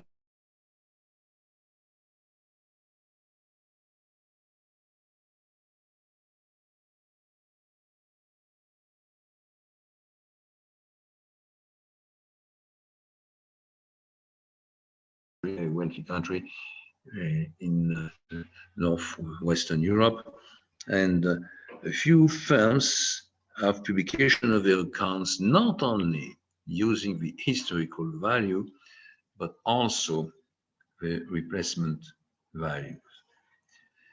What does it mean? It means when you have, for example, a factory, you have two ways to deal with that principle. First one, you take your invoices, you have the amount you paid, you don't take into account the value added tax, the VAT, but and you have the historical value. Replacement costs is the answer to one question. You know, I've got a factory. I'm very happy with that factory, but if I had to replace that, to start scratch again, building this factory, what will be the cost from the different elements integrated, or I will have to buy to get the factory again, or to build the factory again? You know, so this is replacement cost. And sometimes, you know, a traditional historical value is higher than replacement cost, but sometimes it's also the other way around. It depends mainly on the evolution of the prices in an industry. For example, if you have a look to what's happened in information system, generally, you know, replacement costs are lower than historical costs. But in other industry, particularly in pharmaceutical industry, biotechnology, so this is just the contrary. So that's what I wanted to explain on that slide, which is a very important slide, you know, and that means also that we will use, of course, the accounting system. We will make calculations, but we are very careful because it doesn't take into account the future. And it is clear that if you are a banker, for example, and you accept to, after discussion, presentations, and questions and answers, to give a loan to your customers. If you use only classical accounting system and classical financial analysis methods, you take into account only the historical value. And of course, a customer with a loan, he has to pay the interest to repay the loan itself. In the years to come, it means in the future, not in the past. So that's the reason why we progressively, you know, add to classical financial analysis not only measures of market value at the present time, but also future analysis using also the same kind of ratio. The calculation is based, you know, on financial plan elements, and this is what we will do in the next course. If I go back to the preceding slide, you know, you find a few elements of finance versus accounting. Here, it's the first one is slide number 6. I've seen here. So you understand that all that goes back, you know, to some Middle Age practice, mainly in Italy. You know, those bankers were very innovative at the time, and the range of question we still deal with: problem of investment, problem of valuation, all that being based on cash flow, and they are forward-looking, of course, and they, at the time, their analysis was based mainly on judgment, economics, not rules. Progressively was changes, and accounting, you know,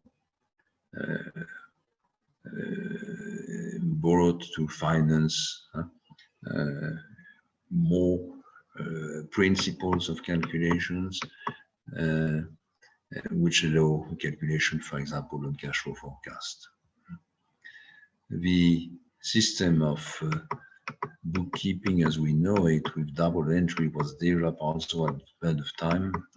It was improved progressively over the centuries. Central objective, of the system is profit maximization measure. And you understand that today we use it also for risk analysis. But, you know, we find proxies to calculate risk. But this is not probably the best instrument to measure and to calculate risk. We have other techniques in finance now, which are probably better adapted to measure risk.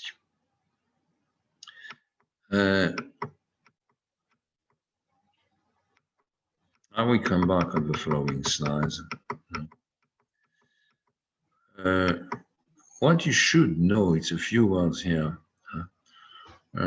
on the regulator, the different regulator, which are involved in the process of improvement of the information which is published. You get, in fact, private standard bodies, and you get two of them. What we call the first one, FASB, Financial Accounting Standard Board, and this is an American committee, an American body, and they define the US GAAP rules. This is rule-based and historical cost calculations. The second one is the IASB, International Accounting Standard Board, which defined the IFRS,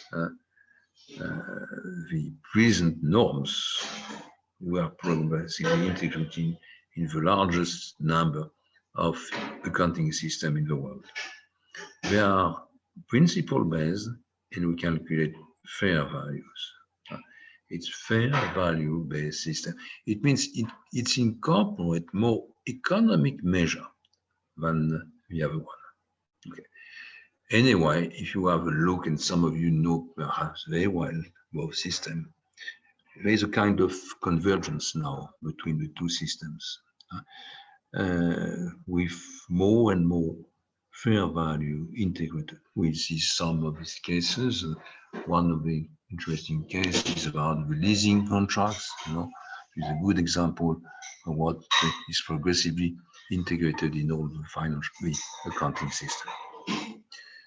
But we have also, government regulators, two of them mainly, the US system, again, Securities and Exchange Commission, and this organization has for goal mainly, they are not at the level of discussion between historical cost of fair value. This is not their problem.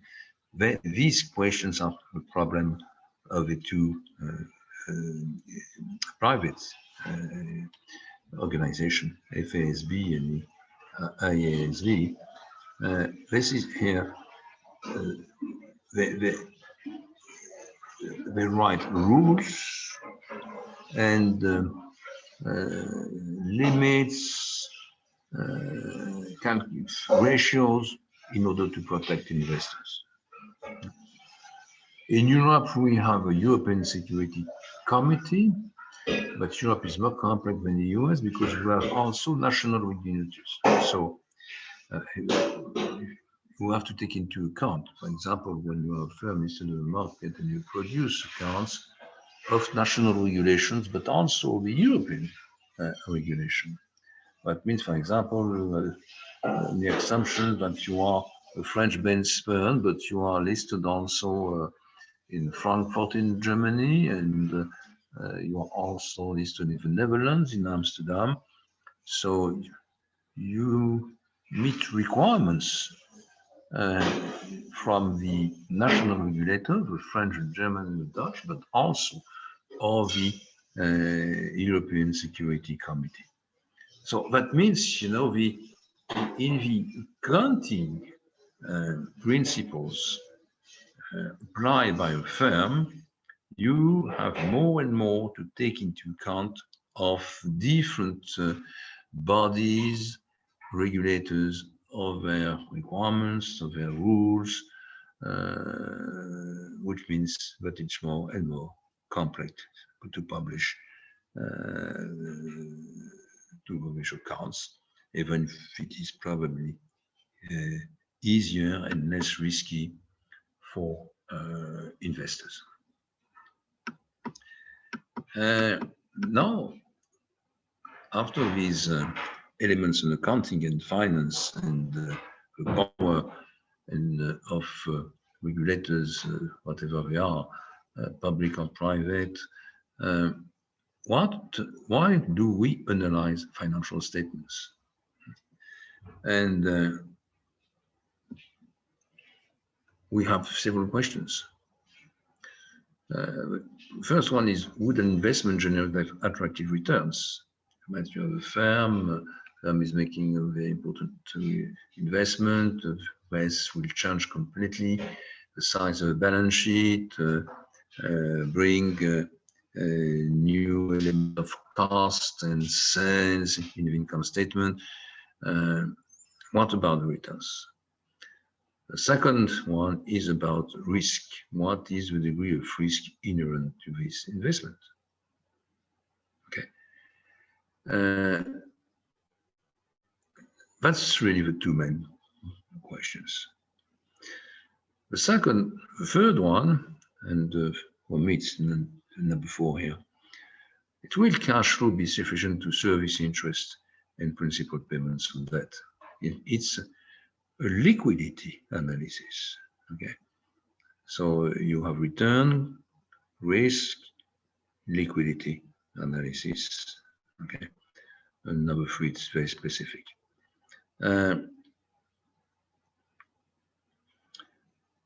So as an investor, you can also have a decision to make in terms of investment or in terms of sales. And this is, you find 2 examples at the bottom of this slide, number 12 here.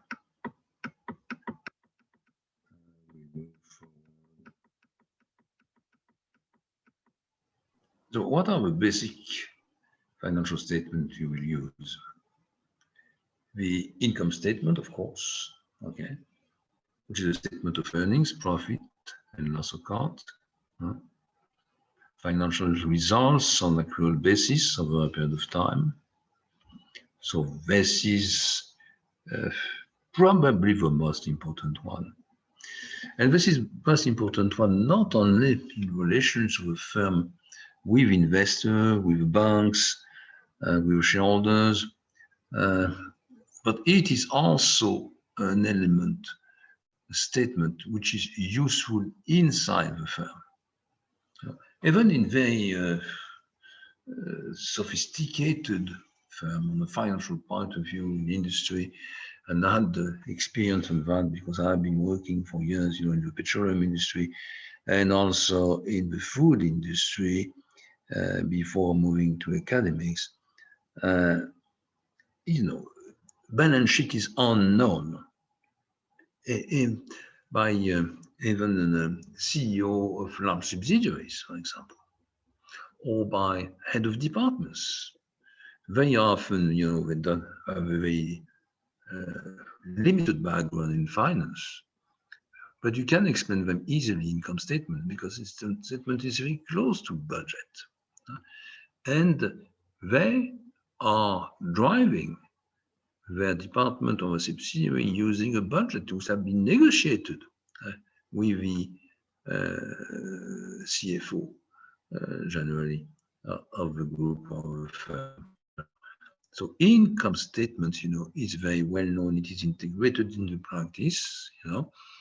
On the contrary, balance sheet, which is what showing what the company owns in time.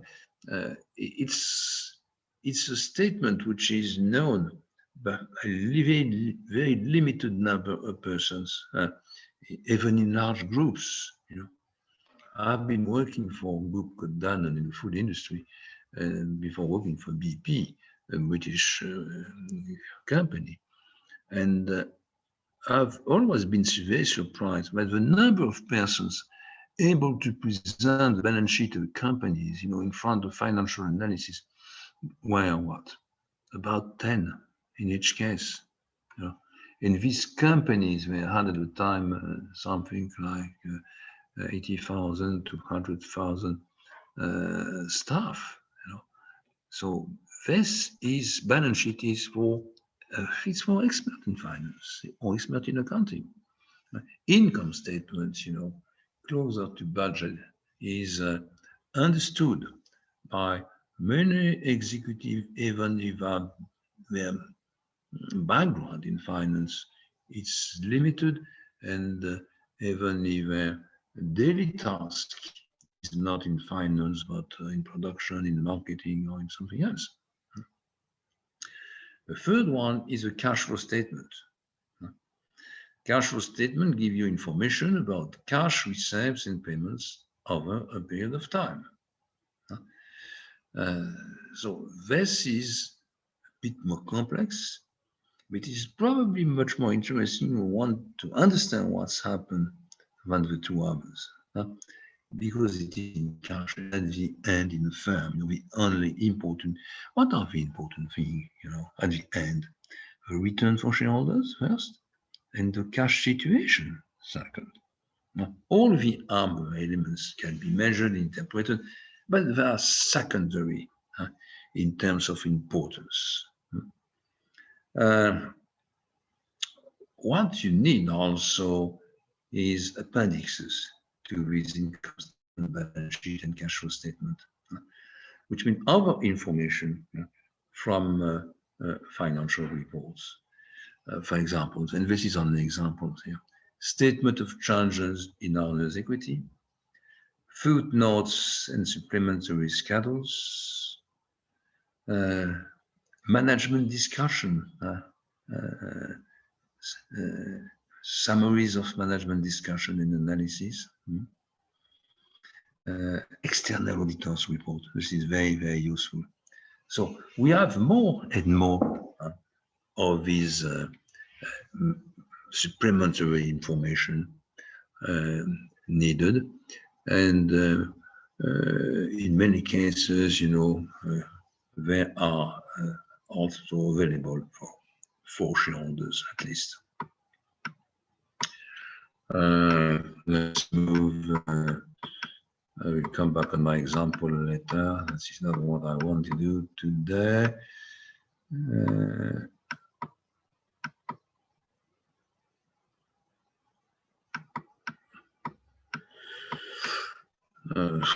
This is not what I want for you.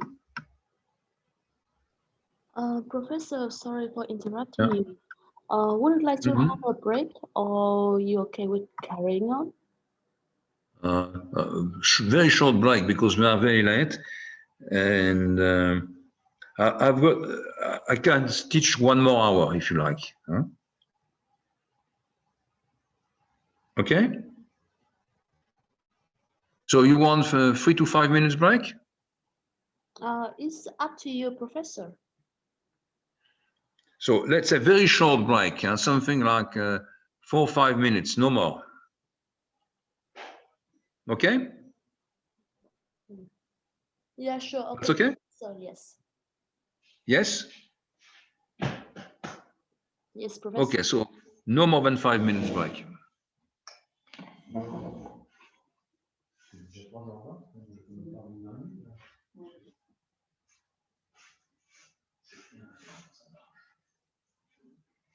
Faut que tu modules un peu ton verre, parce que ça va les endormir.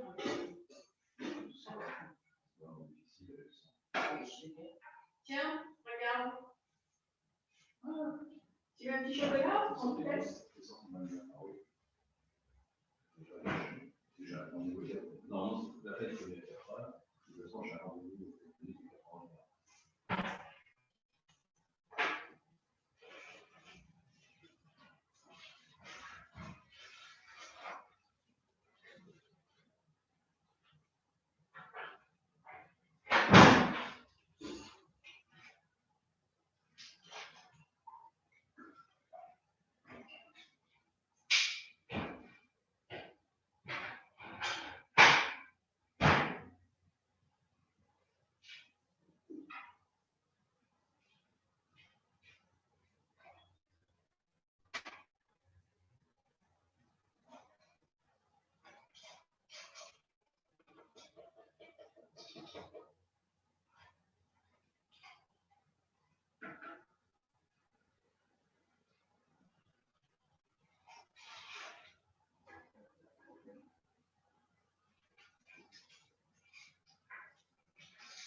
Est-ce que tu vas encore avoir des documents à changer là?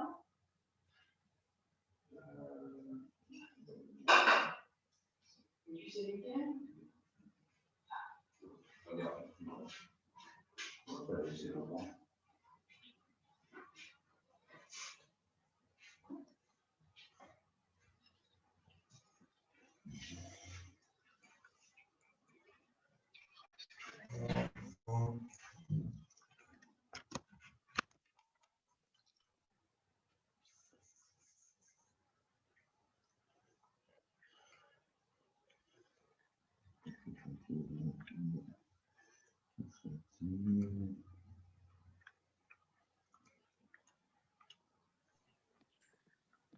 Professor Chevalier, I hear you. would you like to try downloading the file? I think it would be easier for you to change the slide if you download the file to your computer. I don't understand what you mean. What do you? I mean the file, the presentation file that you are doing right now. Because you have to scroll it down like manually, and it takes a lot of time. Like this, but if you download the file, so it will be easier for you and faster for you to change the slide. Would you like to try that? I still don't understand. I mean, right now you are using the slide, the presentation Yeah. online, right? So you had to scroll down, and it takes time. So if you download the presentation file to your computer, you can just But change. where are on my computer? Because the one that you are using right now is still online. It's not the one in your computer yet. Ah. Elle me dit que ce qu'on utilise, c'est ce qui est, on utilise directement sur online, c'est-à-dire la pièce attachée, et non pas ce que tu as enregistré. On utilise quoi? Je sais pas comment. Et tu as les slides, ils sont à la fois enregistrés sur l'ordinateur et ils sont en même temps en pièces attachées sur le mail. Elle me dit que ce qu'on utilise, c'est la pièce attachée sur le mail, c'est pas l'ordinateur. Elle me dit que ce serait beaucoup plus facile pour vous de changer de l'un à l'autre si vous utilisez uniquement ce qui est enregistré. Oui, mais alors comme c'est enregistré, il y en a 40, il y en a 20 ou 30 en même temps. J'arrive pas à les avoir, moi. Je vais bien réessayer. J'ai le temps, là, j'ai 5 minutes. Okay. So I will move to your system. I think it's better. I understand what you mean now. But let's say I will train before the next session. But, okay, sure, no problem. I keep what I understand right now for this session. You know, we're not so far from the end, so I think it's better. So I think you're right. It's probably easier. I'm a bit surprised, you know, it seems on Zoom, you cannot upload everything on Zoom before starting the session. On some other platform, you know, like Blackboard or like Microsoft Teams, you upload all your slides, okay? And it's very easy, you know, to move from one set of slides to the other. Well, at CITG, we do use Canvas and Microsoft Teams and also Zoom. So I think already asked you which option you would like to use. Because you said that you're comfortable with Zoom. That's why we are going with Zoom right now. I think it's easier with Microsoft Teams. as far as I know, perhaps because I used it. It's true, we use, with my in finance department, to use mainly Blackboard. And Blackboard is a bit different.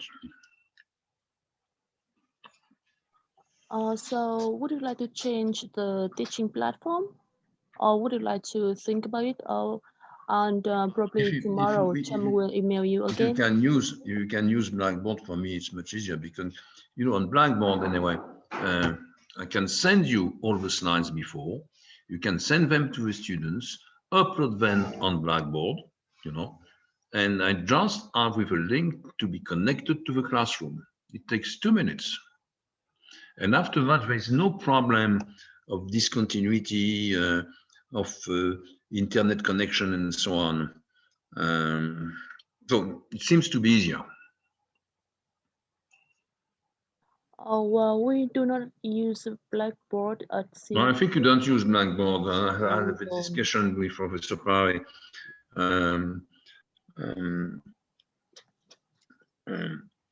I will try and, let's say, let's move now to the end of the course for today. I try to make to open a session myself, you know, using only the slides uploaded on my computer to see if it is really easier tonight. I will come back to you to decide, and I will try also on Microsoft Teams to see if it is better, but we have to improve the system. Okay. Okay, so I think for today we can just keep going Yeah, we the can way keep that we are doing. No, we can change Yes, I think tomorrow. it's better. Okay. So we were somewhere where I've been moving here. I don't know why.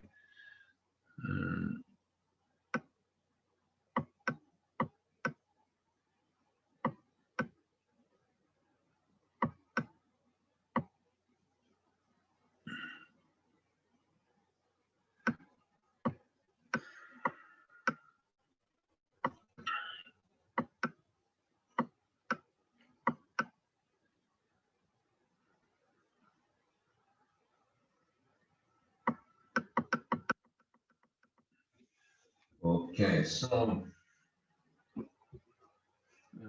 if my students are there again, you know, I hope you don't sleep. You know, I'm sorry, because you know it's much better in the classroom because you can raise questions easily. You can answer. Can make a graph on the board, develop an exercise, which is quite difficult, you know, with the online system. Okay.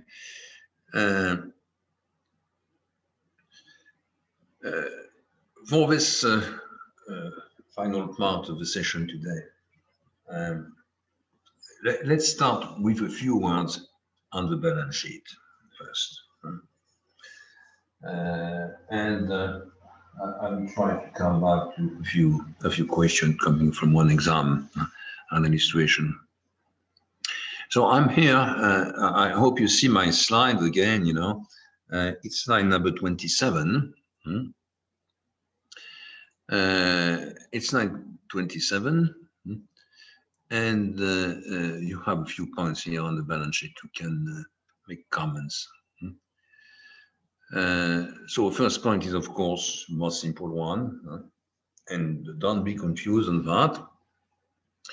A balance sheet is a financial position at a point in time. It's a kind of picture. Okay.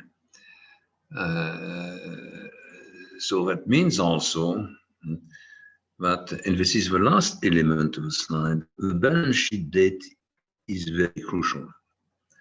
Because the balance sheet, you know, June the 30th or December 31st can be very different in some activities.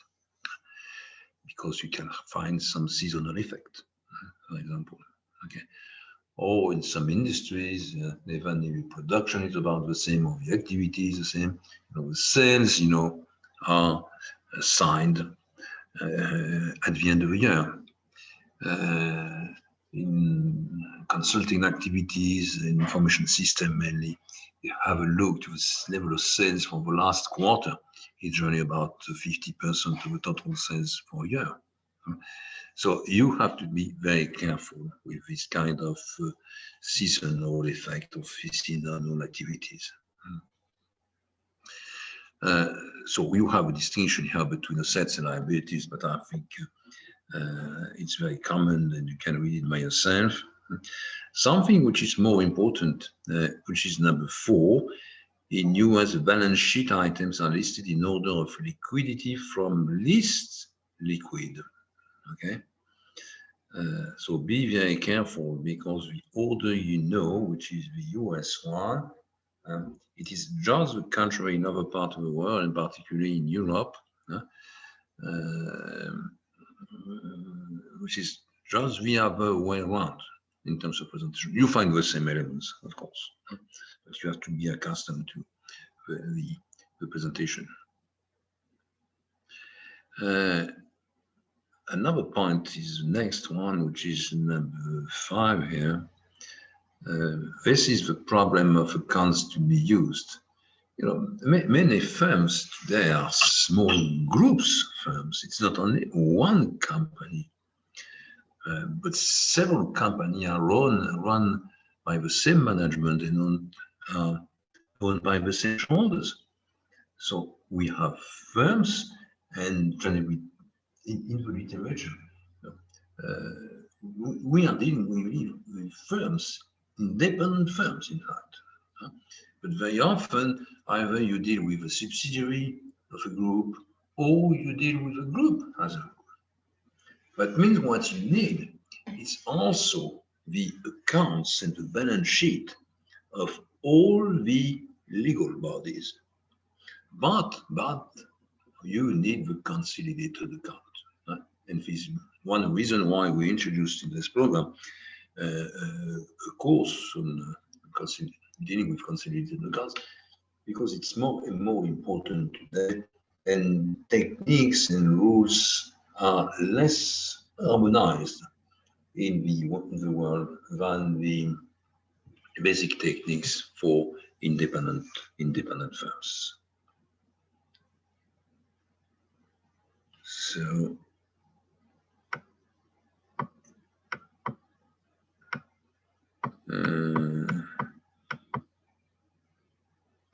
so you have a terminology here for balance sheet.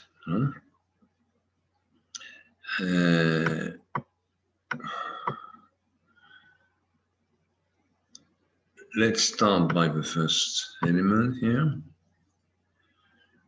You get, of course, current assets, including cash, accounts receivable. Accounts receivable, remember that is payments due from customers to buy on credit.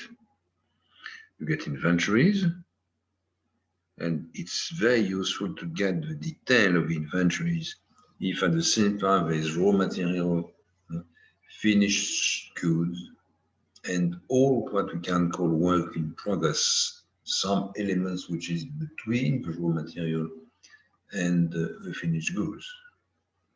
And this is the most difficult point in inventories. And in some activities, some economic sector, the most difficult points, to analyze, or to audit, or to take into account. Okay. We find other expenses, for example, prepaid expenses, expenses paid in advance and integrated on the left side of the balance sheet. We get also fixed assets, machinery and equipment, buildings and land. And be very careful here, because machinery and equipment and buildings will be depreciated according to rules either fixed by the authorities, Ministry of Finance, or by a council or a committee of accountant auditors. But land are not subject, to depreciation rules. So we'll come back on that point because we find specific cases like mines, for example. And we have also for the next category here, which are what we call other assets, mainly intangibles, other principles to depreciate them, which are not based on depreciation rules. These are, for example, patents, copyrights, goodwill. It can be also research and development, for example, brands. And when you consider the balance sheet, over time, and the different economic sector, and you compare these different categories on the left side of the balance sheet, what's happened? What is your main element, what your main result of this examination? It is that you have more and more other assets, more and more elements like research, development, patents, copyrights, goodwills. And why? For very obvious reasons. The first one is that we have more and more activities with research and development. Of course, I said a few words on the pharmaceutical sector, and it is up to date right now. You have large amounts of investment, and they are long-term investment in some cases, in research and development in laboratories, the pharmaceutical sector to get new medicine, new vaccines, and so on. Second point, and it's not written here, it should have been written and integrated here, is the fact that brands are more and more valued and costly. And even in some, I would say, classical industry, I know the food industry, as I said, we have large portfolio of brands. If you have a look to a firm like Nestle, everyone knows Nestle, with Nesquik or Nescafe, and have a look to the balance sheet, you understand that about more than half of the total value is made of intangibles, what we call also of assets. And mainly in that economic sector, we don't find the level of research and development of the pharmaceutical sector because we have these brand values. If you go on the stock market and have a look to Nestle or to Danone valuation and compare to what you find in the balance sheet, you also understand, that part of the value is not included into the balance sheet. Just because, for example, for brands, if you create your own brand, they are not subject to any kind of integration into the accounting system, into the balance sheet.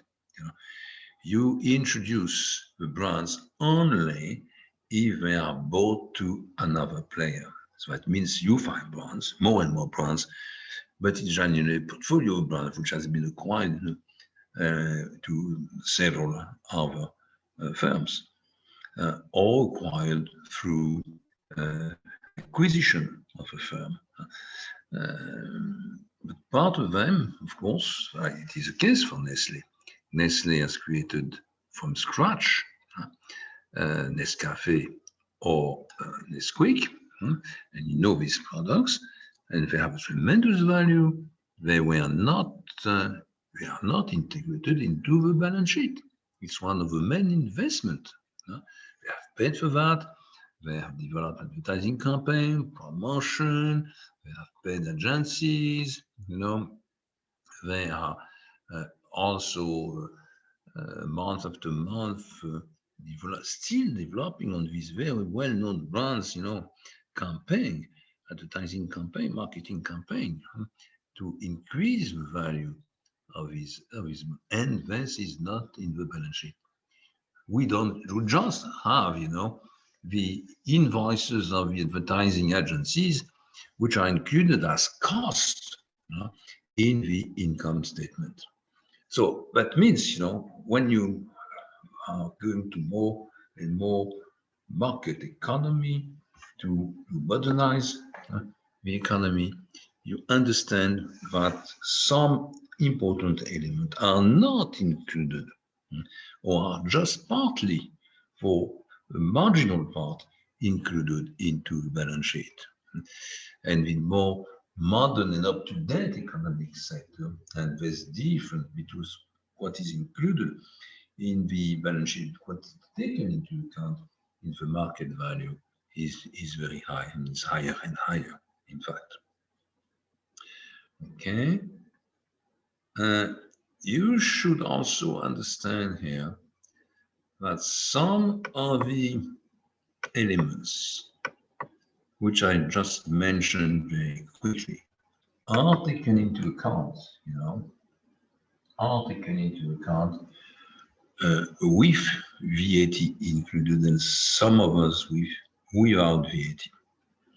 The basic rule is that balance sheet is made without including VAT in the values used for each of the account, each of the lines there. Inventory is without VAT. Cash, of course. Fixed assets also. But you have got an exception, and the exception is account receivables. Account receivables is for an amount which is VAT included. It means, the amount of cash which should be paid in 30 days or 60 days or 90 days by the customer. So be very careful, because that means when you calculate ratios, for example, you will find homogenities between the two data you take into account. You can only make calculations VAT included or VAT or without VAT, both sides. If I divide my amount of accounts receivables, taking the value into the balance sheet, by a sale level, which is the first line of income statement and which is without VAT, I have to make a correction. I have to modify this data in order they are compatible making the calculation. And the easiest way generally is to add to the sale level, which is available in the income statement, the amount of VAT paid. If your VAT rate is 10%, you add 10%, and now you get two data which are comparable. Accounts receivable with VAT included and sales level VAT included. Be very careful. This is the only one. Now, if I move to the other side, where is it?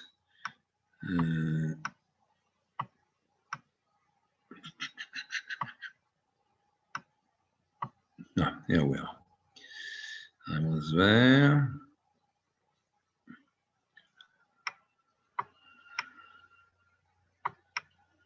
So this is more details.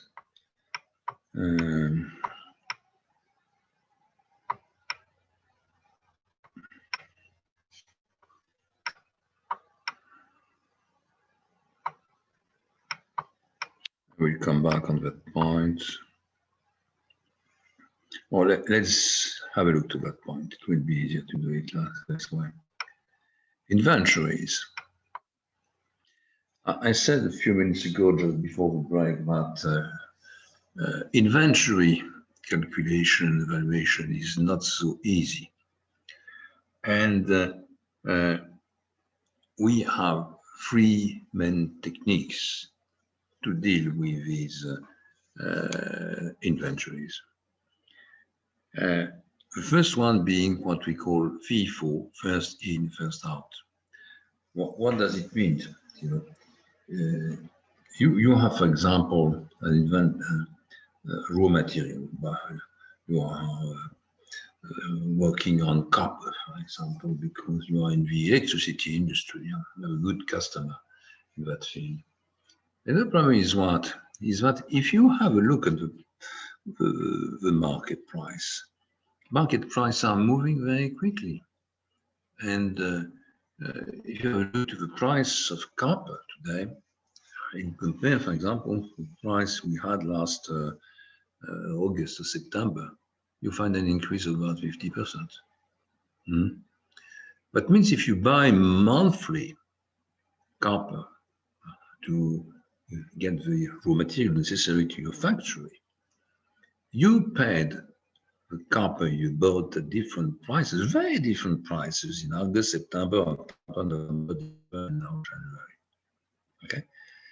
And the problem is what? The problem is if you use copper now in your production site, in your factory, what kind of copper will you use? Is it the oldest one bought in August, perhaps at the price of 100? Is it copper bought in November at the price of 120? Or copper bought 15 days ago at the price of 150? Okay. If you say it is first in, first out, if you still have in your inventory copper bought during the last summer month, August, for example, you will take into account 100. That means when copper is getting out, is leaving the inventory, it will be the $100 copper used. If you sell the contrary, my rule is LIFO, last in, first out. That means you will use in your production process right now the last unit you bought. And the value inventory will decrease by the volume of copper you use multiplied by 150. So you understand that the consequences are completely different. If the copper inventory and the balance sheet is important, when you apply one rule, first rule or second, consequences can be very, very important.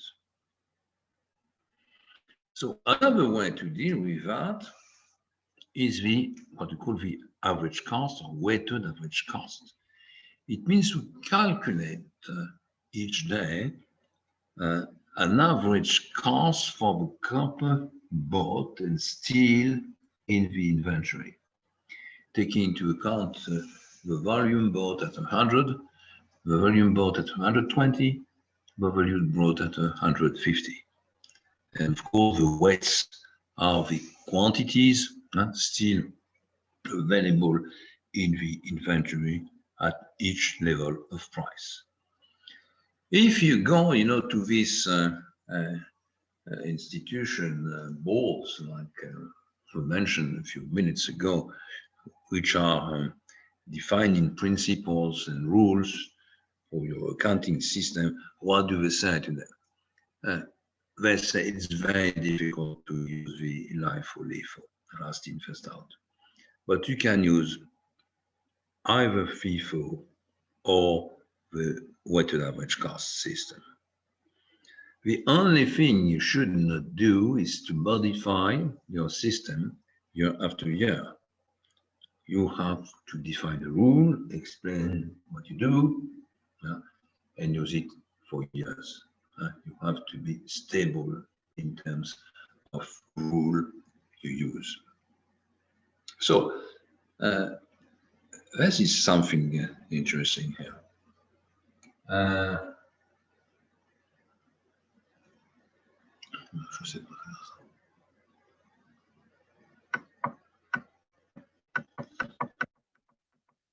So if you want to come back to some of my explanation, you have this table, which is slide number 39, okay?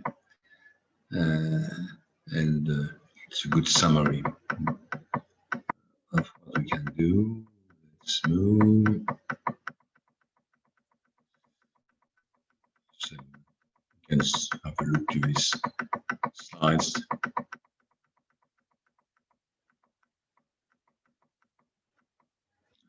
Okay, a few words again here on fixed assets. They are called also tangible. This is the position of intangible. We mentioned research and development, goodwill, patents, grants, that kind of thing. Okay. Remember that all these elements should be depreciated. Generally, you don't have a choice of the rule. The rule is kind of regulation. It's regulated either by an accounting board or by the government. Okay, you just have to apply it. It's in fact a method, as it is said here, of allocating the cost of these fixed assets on the life, on the number of years you use the asset.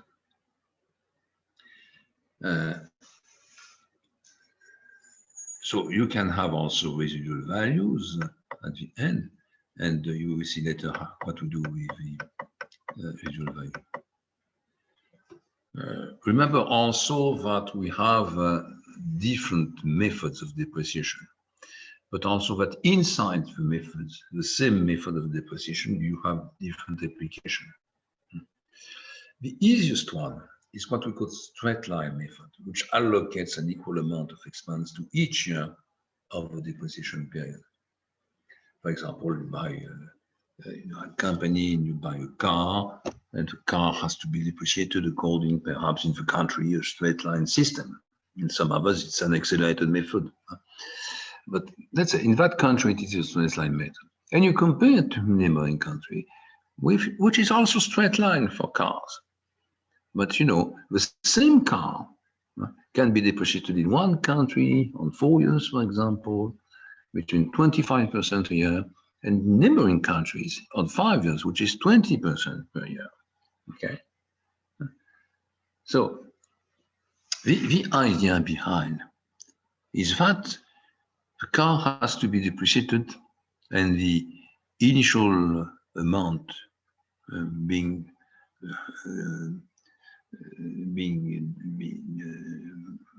driven to zero in a number of years, which is approximately the economic life of the asset. And we understand that in two neighboring countries, the administration or the accountants consider that the economic life is different for the same car. So there is also some subjectivity, or some also national interest or lobbying interest in the fact, you know, a car is depreciated on 5 years or on 4 years. You can have also some kind of accelerated system. It means, and this is always something which is used for cars and lorries, in order to facilitate, you know, the investment decision of the firms and to increase, you know, the size of the market for lorries and cars in the country. Very often we create an accelerated system. It means, okay, it will be 4 years, but the first year it will not be 25%. It will be 40%. 40%.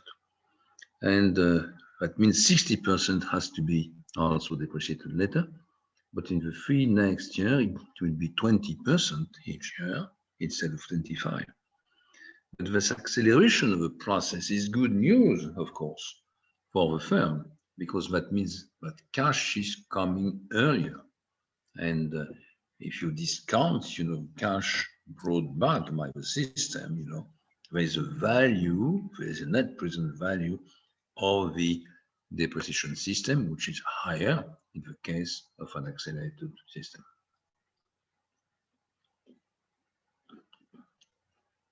Okay, so this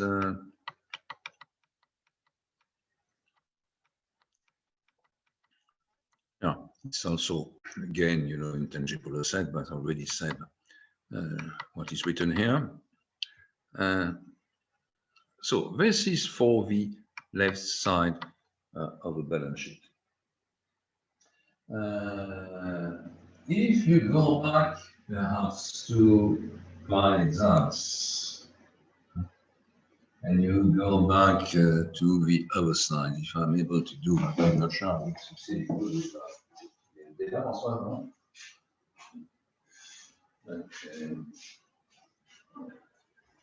You will do it by yourself. You know, I don't want to spend 15 minutes again. You should go back to one of my past exercises, which is another slide. And I am on the November 16 slide. November 16 slide, which is in the presentation of the slides, it is number 12. Number 12. Could you find this? Number 12? I want to give you examples of questions I found. I'm not sure that I can put the slides here.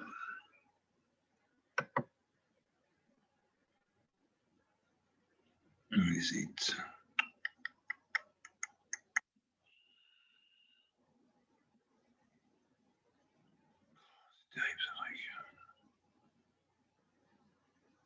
Toujours pas comprendre comment ça marche.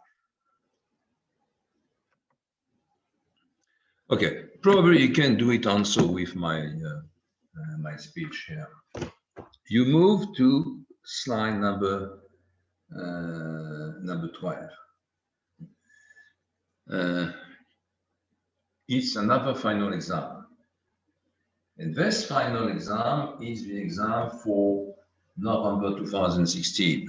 November 2016. You will find it.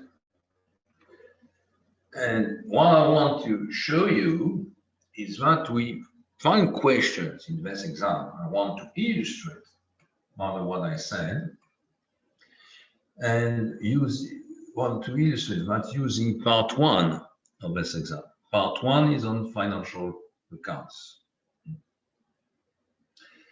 And you find a few questions there. I hope you find that. Did you find it? Nobody answer.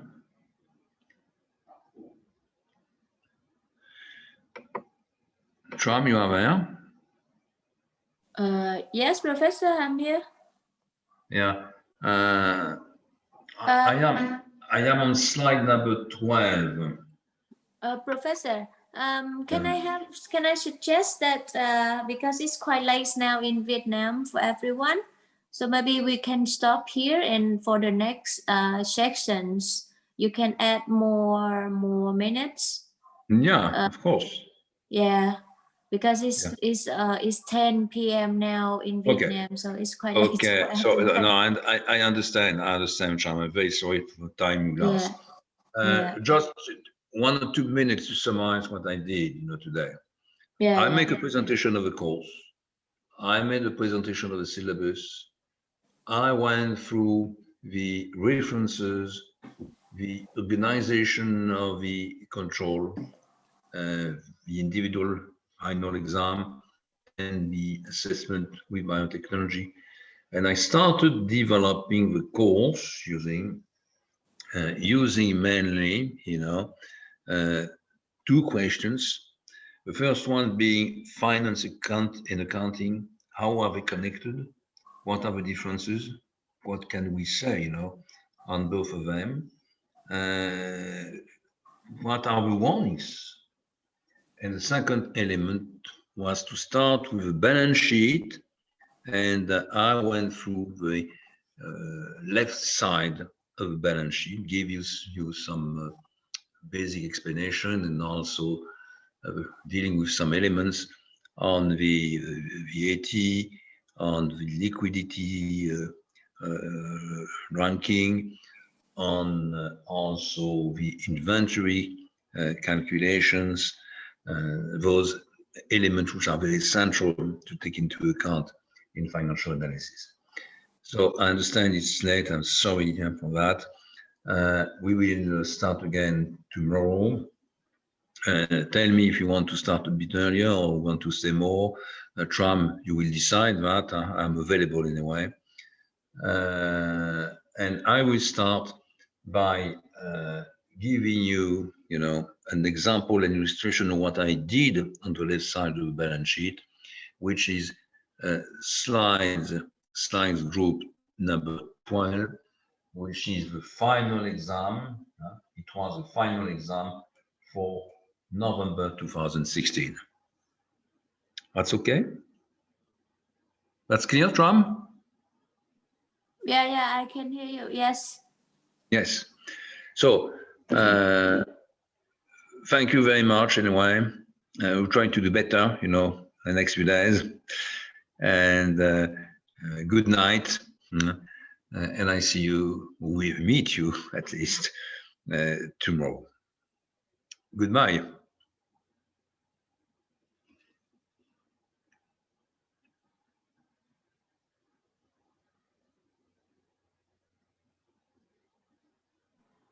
Professor, I think there's a student would like to ask a question before we leave. Yeah, I'm available. You can raise your question. Anh không ơi, anh bật mic lên hỏi thầy đi ạ. Yeah. I did not understand your question. Yeah. I know I'm asking the student to turn on the mic and ask. Okay, so he's asking for the session today, where can he read in the textbook? Well, you can read in the textbook. You can. What I did, you can use my slides. I use the slides, and the pages I went through, which is about 40 pages in the financial analysis set of slides. But second, you can go to Burke and DeMarzo and read the pages on balance sheet in Burke and DeMarzo, chapter 2. That's clear? Yes. Yeah, it's clear. Okay, thank you. Is there another question? Let me see in the chat if the student have some.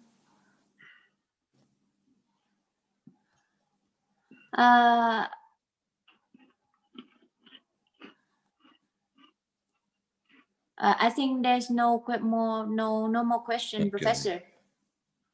It's okay, I understand. We are tired. I've been working the whole day and had the course and technical problems. So, good night, sleep well, and have a nice day tomorrow. And we will meet same time, I think. That's correct. Professor, Yeah. before maybe when the student leave all out, I would like to stay with you for maybe 5 minutes to talk about Okay. Okay, yeah. I stay there. Thank you, Professor. Online. Yeah.